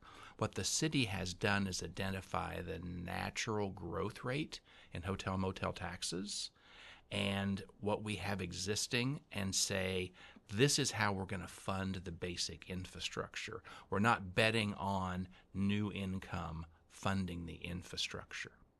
Well, and I think what I hear you saying is that it's not like a traditional business where we're going to build this business. This is exactly how much it's going to cost to run the business. So that means we have to break even this, but we'd like to make more. That it is a little more complicated than that. But is there? Because I think in people's minds, they think, well, how is it going to be paid for? Are we going to be on the hook as taxpayers for it? And so in that, there's this formula that people think exists or should exist that here is what we assess this is going to cost, even after it's all set up, but just to run. Is there a number that says for that to work and not put taxpayers on the hook, this is what has to happen in terms of money coming in? Is that a simple formula that exists for something like this, or is it more complicated than that? It's complicated, but Hunden does go through it and look at it. So some of those costs are fixed costs, and some of those costs are variable costs. And so to the extent that you can in a project in advance, we've identified those fixed costs and found funding mechanisms for them. And variable costs, as the word says, they vary. And so that's the harder one to get at, but the city has not committed to those variable costs. And when it comes to the fixed cost, and you note that there are mechanisms to fund that, people wonder, okay, so are those taxpayer funded? Are they currently taxpayer funded, future taxpayer funded? It's two different levels of hotel motel taxes. Okay. Because that is a very true, people are coming here for the hotel motel industry based on this, and so it's a very true taxation. We're going to get one more traffic update, quick break, and then I'm just going to ask, it's such a broad question, but I know you must hear it all the time, as do we, is, well, why can't the private sector build this? And then final thoughts from one or both of you as we wrap up the hour here with Mayor Schrag of Springfield, Greene County Presiding Commissioner Bob Dixon. I'm Nick Reed.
I got just a few minutes left. I want to thank both Mayor Schrag and Presiding Commissioner Greene County, Bob Dixon, for coming in and talking about the convention center, the upcoming just couple weeks. Well, unless you're listening to this on Best Of, then it's tomorrow that the vote will be, because this is going to air again because we're going to have off the Monday before the election. But outside of that, final question, and then any wrap-up thoughts that you all have, and, well, why can't the private industry build this? So I asked that to Mark Heckey in anticipation of this interview, because I thought that would be a question that might come up. And he estimated that less than 1% of convention centers in America are actually owned by the private industry, and that 99% are owned by municipalities or counties or some governmental, quasi-governmental entity. Was there a reason for that? I don't know the answer to that, except for in my pea brain, I say that the revenue generated is so widespread that it becomes so hard for an entity to capture the revenue. So when we talk about the sales tax benefit to the city or the county, we capture like 8% of a purchase. But the other 92%, that goes to the gas station or the restaurant or the coffee shop or whatever. But I also thought about, well, why don't the airlines just build airports? And why don't the shipping lines just build the ports? And those are generally infrastructure things paid for by governmental entities. And there must be a reason. I gave one that I thought of, but I can't tell you the academic reason for it. And then final thoughts in the last minute and a half? Well, I just want to say again, it really is a new day at Springfield. I'm so impressed with the leadership, the city manager, also Mayor Schrag with his business background, and I've had many friends at the city over the years. But there really is a new culture that's being cultivated by the city manager, and my trust level is very significant, or I would not be sitting here. Something was said earlier about the private investment with the hotel. And I had asked this question before, and it is kind of a chicken and the egg deal. That was a real concern in the November vote, and I think a lot of citizens became more skeptical because they couldn't talk about it. The city, the council, I think, took a major step forward with this new vote in saying this is where it's going to be. But as the mayor pointed out earlier, the real estate discussions, you can't do that. And I just want folks to know that demonstrates integrity to me, because when you have a closed record under state law, if you have a closed meeting and say, I disclose something, that is a felony under state law. So this is integrity demonstrated right here that folks may not even realize. And it just speaks to my trust level for not only the leadership but also this proposal. Appreciate it, gentlemen. Please Both of you. vote. Please vote. Cast an educated ballot. Please There you vote. go. And I've already voted yes. Yes. Sample ballots at ksgf.com. Mayor Schrag and presiding Greene County Commissioner Rob Dixon. Thank you both. Appreciate it. And we've got news coming up in 60 seconds. I'm Nick Reed.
Springfield's Talk 1041. Welcome to the show, everyone. I'm Nick Reed, Ozarks Elder Law. All of your planning needs, planning you didn't even know that you needed to plan. You know, government. They want to get anything and everything that they can out of you, and that means when you die, I mean, it's like they're the first ones digging up your coffin and checking to see if you got any gold teeth they can pry out. Make sure they get it before anyone else. And so you got to make sure that you have stuff in writing that is essentially, as best as possible, a vaccine from government stealing what belongs to you and what you want to pass along to your kids. And while they're going to get what they're going to get, oftentimes you can block them from doing it by knowing how to do it. And it's, nothing illegal. It's just knowing legally how to do it. That's where the law comes in. That's where Ozarks Elder Law come in. That's where they come in to make sure that you're protected. So what do you need to do? Be it power, it may not even be once you're gone. It's power of attorney stuff. You get in some sort of accident and you are no longer able to make financial decisions for yourself or medical decisions for yourself. You think, well, my spouse, I'm married, they do by default. Doesn't work that way unless you have it in writing legally, and not just your own with a signature. It's not the 1800s any longer. Ozarks Elder Law, consultation is a courtesy. They don't charge you to learn what you need to do to protect yourself and your family. And then they will tell you during the consultation, not only here's what you need to do, but here's the cost. So it's not, well, it depends, we do this $200 an hour, and it depends on how many hours. They'll let you know, here's the cost to get that done. And then you can make the decision for yourself. 10 area locations for your convenience. You can find them all and get that consultation set up by going to ozarkselderlaw.com. Also under Nick's endorsements at KSGF.com. The Missouri Supreme Court ruled that the legislature can redraw congressional districts mid-decade, upholding House Bill 1 that repealed the 2022 congressional map and adopted a new map in 2025. Now, much of this is because of Donald Trump. And Donald Trump is very good about recognizing when the opposition plays by different rules. And when one side handcuffs themselves because they don't like the fact that the opposition is playing by different rules, even if those rules, some people may find them to be unsavory. Some people may find them to be unethical. Some people may find them to be dishonest, but hey, it's legal. And gerrymandering, for lack of a better term, is a tool that Democrats have used forever and ever and ever. Not that there haven't been some instances in which Republicans in some pockets of the country may have done it as well, but it's a tool that Democrats have long used in order to give themselves an advantage. And so Trump, much like mail-in voting, or early voting rather, he was against early voting. He saw the tremendous advantage Democrats got out of it, particularly in 2016, and so he came out and said, we got to do this early voting thing. And when it came to redistricting, same deal, telling Republicans, you guys got to get in the game here. You keep losing out on this thing. And Texas, of course, made a lot of headlines regarding this, and Missouri also decided, okay, we need to get in on this as well. Well, there was a challenge to this because of the fact that Missouri had already done this, and the argument was, well, you can't do it again. And what the courts found is that, well, yeah, there's nothing that says you can't. What the law says is that after each census, after the census is certified, that is when a state can do redistricting, but it didn't say that's the only time they can do it. So it's sort of like you're being told, hey, when you get home from school, you need to clean your room. That doesn't mean that you can't clean it beforehand in the morning. It doesn't mean that you can't wake up in the middle of the night and clean it. It's just saying This is a have to. You have to do it during this period of time.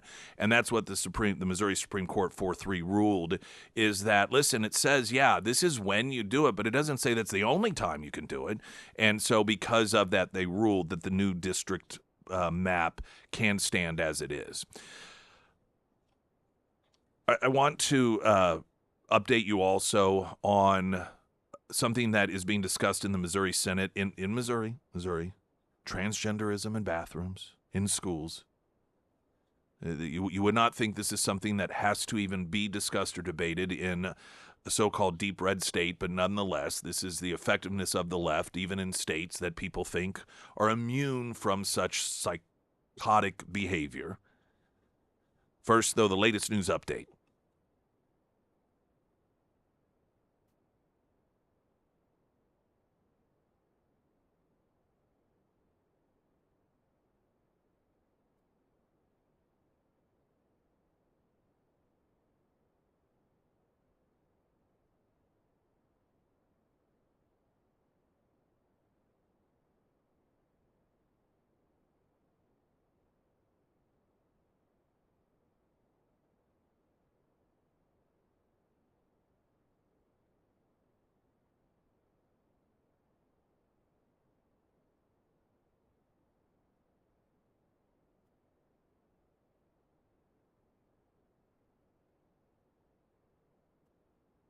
And the first alert forecast from Ozarks First meteorologist Tom Schmidt, sponsored by St. Clair of the Ozarks Home Improvements. Today we'll see sunny skies with a high near 84. Tonight, clear with a low around 64. For your Thursday, sunny with a high near 89. And taking a look at Friday, we'll see a 50% chance of showers before 1 p.m., otherwise partly sunny with a high near 60.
Why don't you share a message with us? I will. I will do that right now. Foreman Mechanical Heating and Air. I am very excited this morning because the Foreman team, they are headed out to my parents' house. Now, my parents, they live in a little farmhouse that's, probably almost 100 years old, and they are doing a major upgrade out there. The Foreman team, they will be installing a multi-head mini split, and this unit, it comes with a 10-year parts warranty, a 10-year compressor warranty, and a 1-year labor warranty, plus all of the bells and whistles as well. And honestly, this gives me such peace of mind. My parents, they are getting older, and I'm just incredibly happy that they are getting a new unit, and I know that the Foreman team will do them right, and we won't have to worry about AC issues this summer. Now, if you are in that same boat where you've just been putting off doing an upgrade to your heating or your cooling system, just make sure that you reach out to Russell when you are ready. You can find all of the contact information for Foreman Mechanical Heating and Air under the Sarah's Endorsements tab at ksgf.com. A Missouri Senate committee heard testimony on a bill that would allow private schools to enforce bathroom and locker room policies based on, this is a KY3 story, gender assigned at birth. I mean, let's just start here, shall we? No one is assigned a gender at birth any more than they are assigned their weight, assigned their length, assigned 10 fingers and 10 toes, assigned, congratulations, your baby is healthy. That is not an assigned label. That is just randomly picked by the person who happens to deliver the baby. It is an observation of reality. This again, talking earlier about the Supreme Court, and yesterday, oral arguments regarding what's known as the Remain in Mexico policy. And this is if somebody, according to the law, if somebody, if you're in Mexico and you want to make it into the United States and you want to apply for asylum, you do it from Mexico and you remain there until you are granted, if you are granted asylum. Now, if somehow you make it into the United States and once you make it, if you make it in, the law from 1990 says, all right, well, if you're in the United States, then you could apply for asylum while you are in the United States as well. You don't have to go back outside to Mexico, for example, in order to do so. And there is a case before the Supreme Court now arguing that, well, in could actually mean you're at the border on the side of Mexico. And some of these, including Amy Coney Barrett, are having these just as if they're deep philosophical questions. Well, now exactly what does in the United States mean? This is not complicated. You could poll 100 fourth graders what it means to be in something, and they would be able to tell you. I remember, as many of you may, that this was one of the very basic fundamental Grover sketches on Sesame Street. There was near and far, there was in, there was out, there was up, there was down, and he would demonstrate each one. Very, very simple. Such a simple concept that Sesame Street was teaching it 40 years ago to children that were too young to be in school. The fact that this is how devolved we have become intellectually, that what is supposed to be the most brilliant legal minds of our era are having a discussion in the Supreme Court, what it means to be in a country as opposed to at a country or outside of a country. This is an embarrassment of humanity.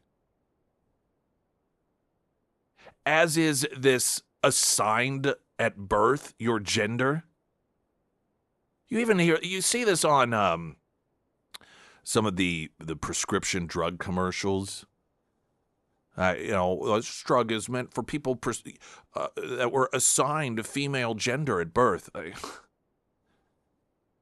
It is an embarrassment. It is anti-intellectualism, or something even less than that, should it exist.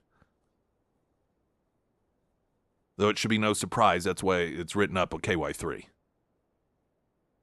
What has become of you, KY3? I mean, what? I guess it's done and over with. I mean, what a shame. What has a network that so many of us grew up watching KY3. I remember as a kid, didn't have a lot of channels, and so, that was one of the things. I remember being at my grandparents' house in Lebanon, Missouri, and KY3, that was their channel of choice. As a little kid, it was a trusted local outlet for information, and it's just turned itself into this left-wing joke with some of these stories and the way these stories are written up. And by the way, this is not it was an AP story. According to KY3.com, this is originated KY3. Gender assigned at birth. An embarrassment. Now, the other part of this is the fact that in what, again, is supposed to be this deep red state of common sense,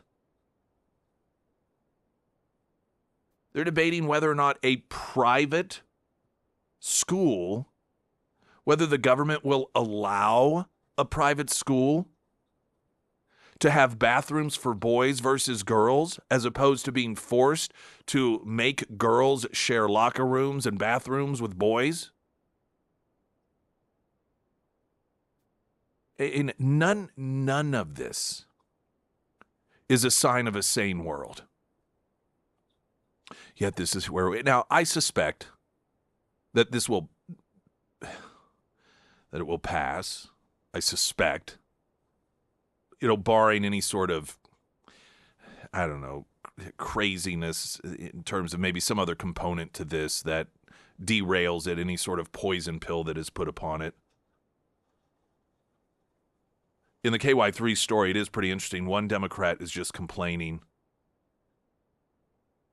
about the fact that we're spending too much time on this bathroom stuff. Yeah, no, I agree. I completely agree. This should not even be a discussion. Boys use boys' bathrooms. This never was a discussion. You know how much time this took up before the left and the Democrat Party decided to suddenly declare that, science out the window. You get to be whatever you want. We spent zero time on these things. None. If a member of the Democrat Party, as State Senator Maggie Nuremberg is, and I don't know what area she represents, talk to your constituents. Talk to your activists that keep trying to force this upon, in this case, private schools, including those that are Christian-based. It's a typical Democrat approach of blaming the victim. You try to violate the rights of a private school by forcing girls to have their private spaces violated by boys that just want to up and declare that they're girls. And then when normal people try to stop it, you complain about the fact, why are we even spending time on this? We all know why. It's because you've become a party of extremism and insanity. I think most normal people agree we should not have to do this. And like I said, just the fundamental fact that we have to tell private entities that they are allowed to protect girls' spaces is a whole nother level of problem that we have in just this country. Springfield's Talk 1041. I'm Nick Reed.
Speaking of Sarah, Hey, that's me. that is you.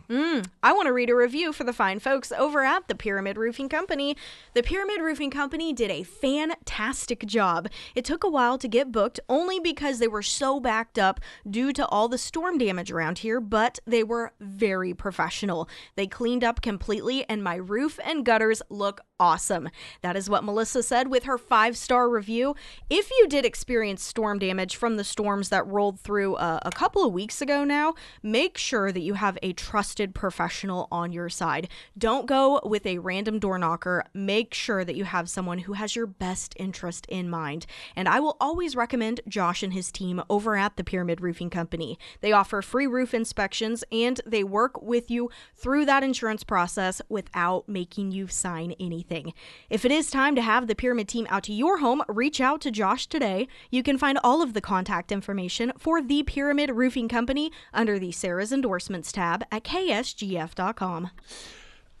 Today's Wednesday, and that means we are 2 days away from Friday, and we have the Friday Road Show, which is also this week a Heroes Breakfast. If you're a veteran and you want to come by while we're broadcasting from 6A to 9A, breakfast is free for you. This is thanks to Scramblers, Air Services, Heating, Cooling, Plumbing, Electrical, Delta Roofing, and the Warrior's Journey, which is such an incredible organization, one that really has it together and does great work. I encourage you to check out their site. I think it's just, what is it, WG Warriors, the TWG.com, I think. Just look up the Warrior's Journey, and you'll find it that way. They have a much easier, I think, just 3-letter site, but clearly I can't remember exactly what it is. So Warrior's Journey, great thing to look up. And they're based out of here in Springfield. They're just north of north of 44 on Glenstone. If you know where Neighborhood Pizza is, or a bit across from there, got an incredible facility, and they do worldwide work. They're an incredible organization. And so they also are part of that Heroes Breakfast on Fridays. And again, that will be this Friday at Scrambler, 6A to 9A, free breakfast for veterans.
Springfield's Talk 1041, the first alert forecast from Ozarks First meteorologist Tom Schmidt, sponsored by J&S Automotive. Today we'll see sunny skies with a high near 84. Tonight, clear with a low around 64. For your Thursday, sunny with a high near 89. And taking a look at Friday, we'll see a 50% chance of showers before 1 p.m. and then partly sunny with a high near 60. What?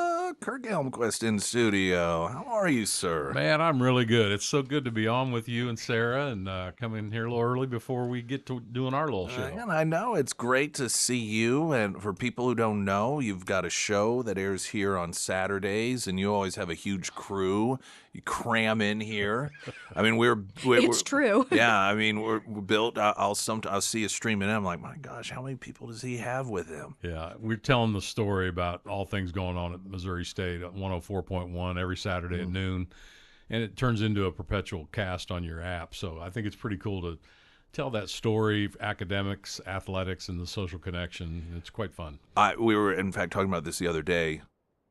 I think your show is responsible for the fact, and I know I haven't really done the penciling on this, but we have to, by far, have the most actual local on-air people of any radio station, and it's half of it's because of your show. Like I said, he comes streaming. Like, we have so many people because of you, and well, tell people about the show a bit. Well, it's one thing to where the university is, to drive by it. Maybe you had a friend or a neighbor, maybe you attended, maybe you dropped out when you were a sophomore and you started a job and a family and you got married and you never went back. And we're trying to bridge that gap between the never went backs to the ones that have never been and to those that have the loyalty and wear the maroon all the time. And Tom Strong is the big sponsor of that show, but Tom has probably changed Missouri more than as much as Harry Truman might be a little strong, but certainly Missouri State levels Harry Truman. When you think about the highest, person that's ever been elected from the state of Missouri, Harry would be first, and then of course Ashcroft would be second. But the impact of something and a life well lived at 94 years of age, who's brought $7.3 billion on one lawsuit against Big Tobacco for the state of Missouri.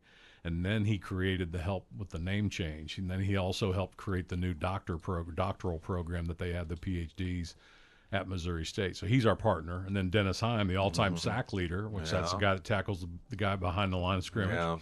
He went on to the NFL. Yeah, Heim and Young Associates. Dennis is probably solely the one that got me involved with the football team over at Missouri State, because I didn't go here. I played at Liberty University. And then Darren Heeman with Wells Fargo Advisors, he and Tom really got the PhD program going. So one day Darren's like, hey, we're going to do a podcast, and we want you to be the moderator. And I'm like, well, that's no problem. I'd love to come on and help. So it's become a lot of fun to talk about what's going on. And then it's morphed into what we're coming up with on April 15th and all the cool stuff, the spring game for football, and then all the great things, bringing Casey Woods in here, the new football coach from SMU. I mean, it's just incredible what's happening.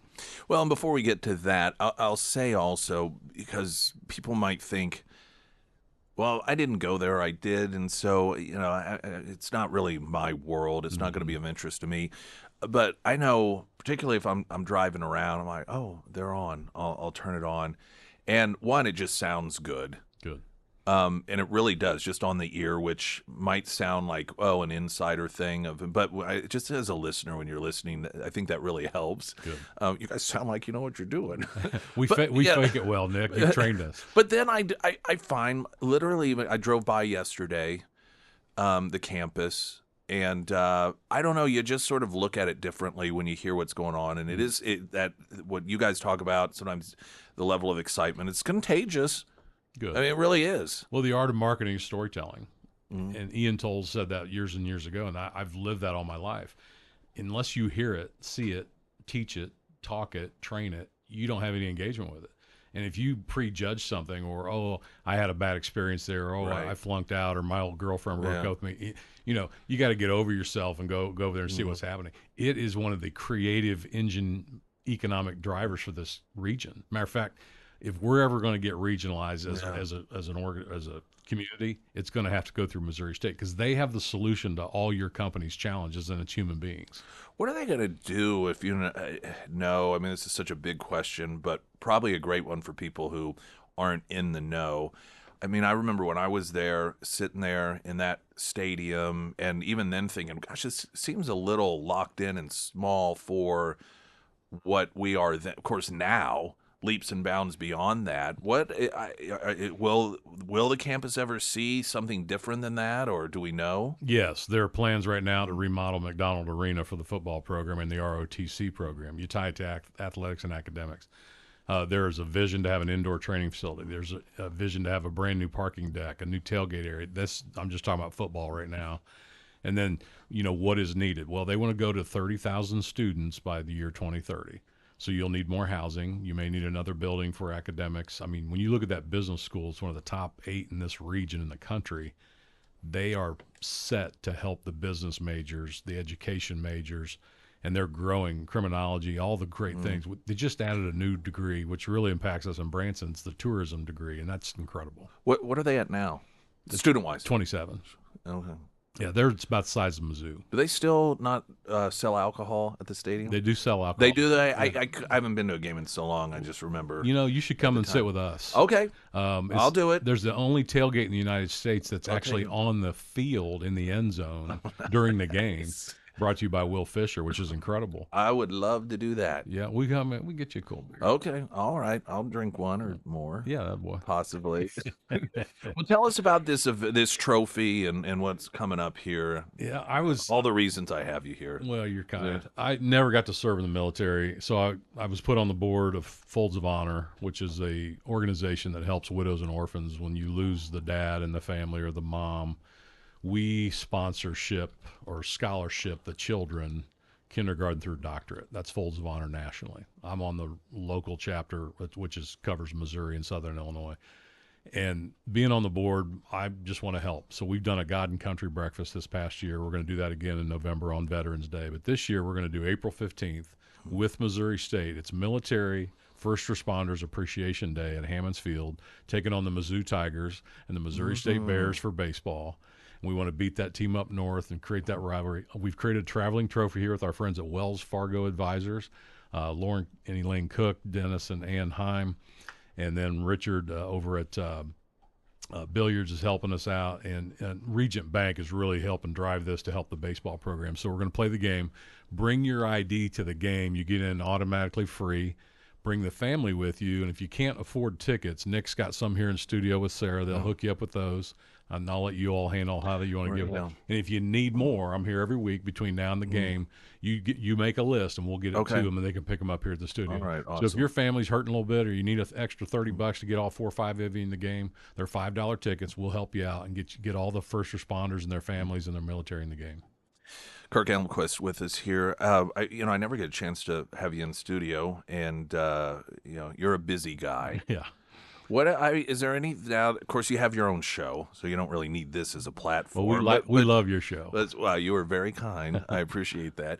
But I mean, just while you're here, anything dear to your heart, or shout, or anything? Yeah, today is National Medal of Honor Recipient Day, and I want to thank all the men who have received that honor and wear that around their neck with pride. Gary Luttrell, who was with us last year in Branson. We created a STEM research flight for Branson students to go down to Houston to be around the aeronautics, go learn about science, technology, engineering, and mathematics. And he's leading that. And the Medal of Honor people giving back in our country is just incredible. And Branson has kicked off. We're going to have Military Appreciation Month in Branson. There's a lot of discounts on a daily basis. If you haven't been to Branson in a while, come downtown. They've done an entire new streetscape, an entire new sidewalkscape, easy to park, easy to get around, and then it's just incredible what's going on at Silver Dollar City. They're putting $500 million, Nick, into a new resort. Yeah, I saw they just put the cap on the roof. Yep. Is that right? Last week, I think Congressman Burleson had a video from down there he had posted online. Pretty cool. And then, of course, Johnny Morris, all things with Legends of Golf, when I was associated with him those years. But what's happened with them, they are now the #1 golf resort in the United States, according to USA Today. So we've got the Great Lake, Table Rock, all the Great Lakes, and then in between you got Silver Dollar City, Big Cedar Lodge, and then the 76 corridor of Branson, all the live music shows. We're up 22% in revenue last year. It's time to get down and see some of these new, fresh shows and see what's going on. And, I really want to give a high five to all the retailers that create the shopping experience in Branson, because it is one of our key drivers for tourism in that area. So if you look at the lake, you look at dining, you look at retail, the music shows, golf, fishing, it's just a wonderful place to be right now. If you get a chance, pop on down. I find that human beings, when you live in a particular area and you have stuff that's close at hand, and you get comfortable with, well, it's there, and you don't take advantage of it. But anytime I do go down, especially the landing, which is such an incredible addition for however long that's been down there now, you think, this is such a short drive. Yeah. 32 miles from my house. I mean, it really is a short drive, and there is so many things to do. It's almost dumb to be bored. Like, there's nothing to do. There's so much to do. It's remarkable. And, sitting on the landing, watching the fountains go off and hearing Whitney Houston sing the national anthem every day at 12 o'clock, okay? And we are about faith, family, and flag down there. And then you put the other F in there, it's fun. We want to have some fun. Hey, there's no dress rehearsal in this life. Come on down. Let's enjoy it. You want to get on a go-kart with your grandkid? You want to go play putt-putt golf? You want to hit a real golf ball around and knock it, go do a little fishing, shopping, or just sit and have a margarita? I mean, come on down and enjoy yourself and take a little respite. We're here for you. Do you ever make it over? Have you been to Mr. Gilberti's? Yes. Up in Hollister. Yes. Back behind the campus. Yeah. When I was at Legends of Golf, we took, you can't believe the amount of PGA Tour players I took in there. I can only imagine. Nicholas, Player, all those guys got to eat in there. It's such a great place. Yeah. And the first time we went, which was years ago, it's funny how we ended up there, because we used to do the Polar Express. Yep. When the girl child, I think, started in kindergarten. She was young, and my mother-in-law, we would stay the night there, and we had actually, so my wife loves Chicago-style pizza, and we found Mr. G's. And we were going to go there on Sunday, not knowing that they were closed on Sunday. And so I was like, crap, let me see if I can find some other place that's similar. And I was like, well, there's a place down behind the campus. It looks like it's about a 7-minute drive. Let's go there. And at some point, my wife's like, are you sure we're going in the right? There's just houses and things down here. I'm like, I'm telling you, this is what it says. It's next to fishing shacks. I know, in the village. And so I just loved it. Yeah. And so it became a tradition. And as far as we're concerned, now that was maybe 8 years ago. Yeah. As far as we're concerned, no one knew of it until we did. Yeah. And so we were just joking about this, and my wife was like, yeah, we discovered it. Yeah. I said, I know. I said, after we were there, then I think I saw Jeremy Rabe was doing a thing down there, and Tom Turton, and then Dave Portnoy was down there. Like, we clearly launched it all. You're the storyteller. But some friends of ours had gone down there. They texted me, and they had asked something. I said, oh, yeah, here's where it is. And they're like, okay, good. And because we had talked about it, and then I never heard anything back from them, and I thought, oh, I hope we didn't oversell it. So I had asked them recently. I was like, oh, how did you guys went? But I never heard anything. And they said that they had some friends that were in town from the Chicago area, and they went there, and the guy who was like from the Chicago area said, this is the best pizza I've had in my life. Wow. And he was from Chicago. So the Uno original recipe in Chicago, she's the grandmother that sent Nick here, Gilberti. I did not know that. And Nick's passed, but I always thought he was in a witness protection program. Okay. But he used his Gilberti name off of Uno's. But he brought the Uno recipe here. I did not know that. And I that's had how it no all started. clue. Yeah, I spent a lot of time with some Peronis and him at night. Peroni, what a great and beer. And if you know, you know. And Peroni's nice with a nice little Chicago deep dish. But we would sit in there before he sold it to this other couple, and he would tell me the stories about his family. He'd tell me who used to eat there. But, on the menu is the Andy Williams salad. And when you see all the pictures on the wall, who's been in it? The guy that invented MTV, Les Garland, all these people that have been through there a little before you did, but no one is the true storyteller until you got there. I'm just a narcissist. But C of O kids love it, and it's a big part of the Hollister area, just south of Branson. It is. It's fantastic. I'm just telling folks who haven't been there, and I highly recommend it. It's a great place. Yeah. Well, it's great to see you. You too, as man. always. Yeah. I really appreciate it, and encourage people to tune in Saturday and hear of course, like I said, you always have a crew, and usually there's a new fresh face that you have rotating. Do you know who you got this Saturday? What you're going to be chatting on? Dennis booked him. It's somebody from academics again, which is Okay. incredible. But it's this doctorate program. We're bringing in these people that, are putting people in the Pentagon. They're putting people all over this globe, right out of Springfield, Missouri, Yeah. right here at Missouri State University. It's incredible.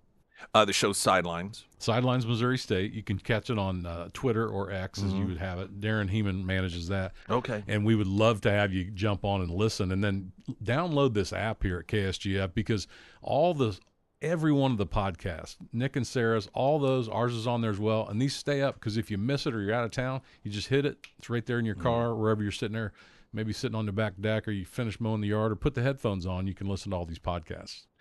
Kirk Elmquist, great to see you. Thank you, friend. Appreciate Man, you I being hope here. to see you April 15th out there at Yeah. Hammond's Field, brother. Sounds awesome. And as he mentioned, kind enough to donate some of those tickets. And when the date gets closer, we'll announce how it is. We'll be giving some of those away. You got it, brother. All right. Springfield's Talk 104.1. I'm Nick Reed.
Kirk's such a class act guy. Yeah, he Great is. guy. And he's very good at talking. He is, yes. I mean, in a positive way, which is why I do recommend his checking out that show that he's Every got Saturday. Saturday at noon. And then, I mean, you lead up Yeah. somewhat to 10 o'clock for your show. And Kyle and Kyle and Clary. James Clary we've got. He's fantastic as well. And got a fantastic Saturday lineup. We should just do. Yeah, I think that we do. Very local.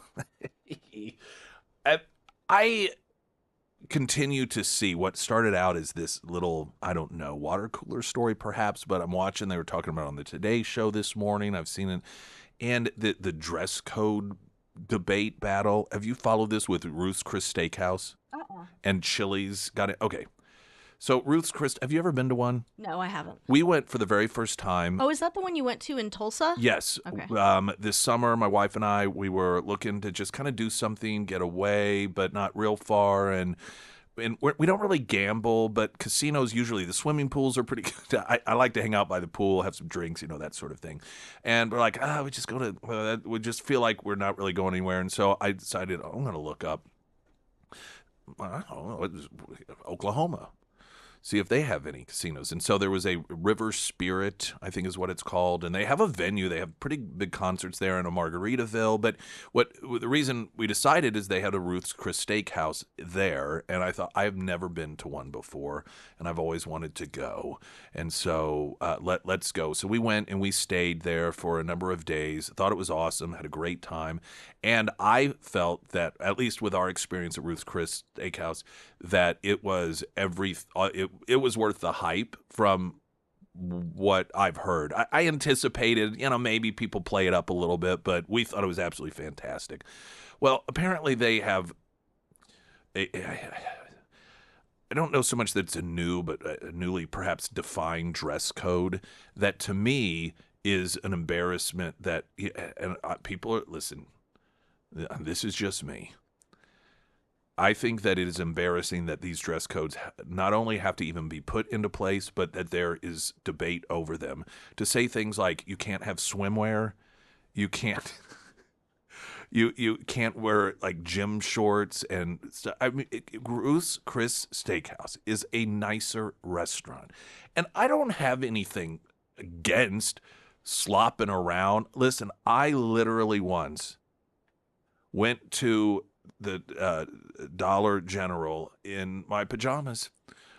So I'm not opposed to dressing probably less than I should, but for Pete's sakes, you're going to a nice restaurant like Ruth's Chris Steakhouse. I don't think that it is atrocious to say, you know what, you probably shouldn't be wearing wet swimming trunks when you come into this place in flip-flops.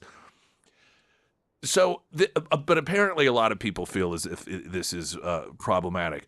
What I thought was hilarious about it is the story got raised a level to where it's now getting a little more national attention because Chili's got into the debate.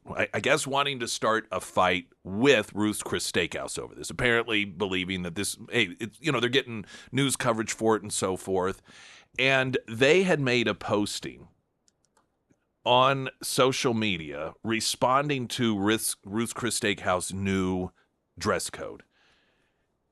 And their official Chili's account posted, quote, "The only dress code at Chili's is that you have to be dressed."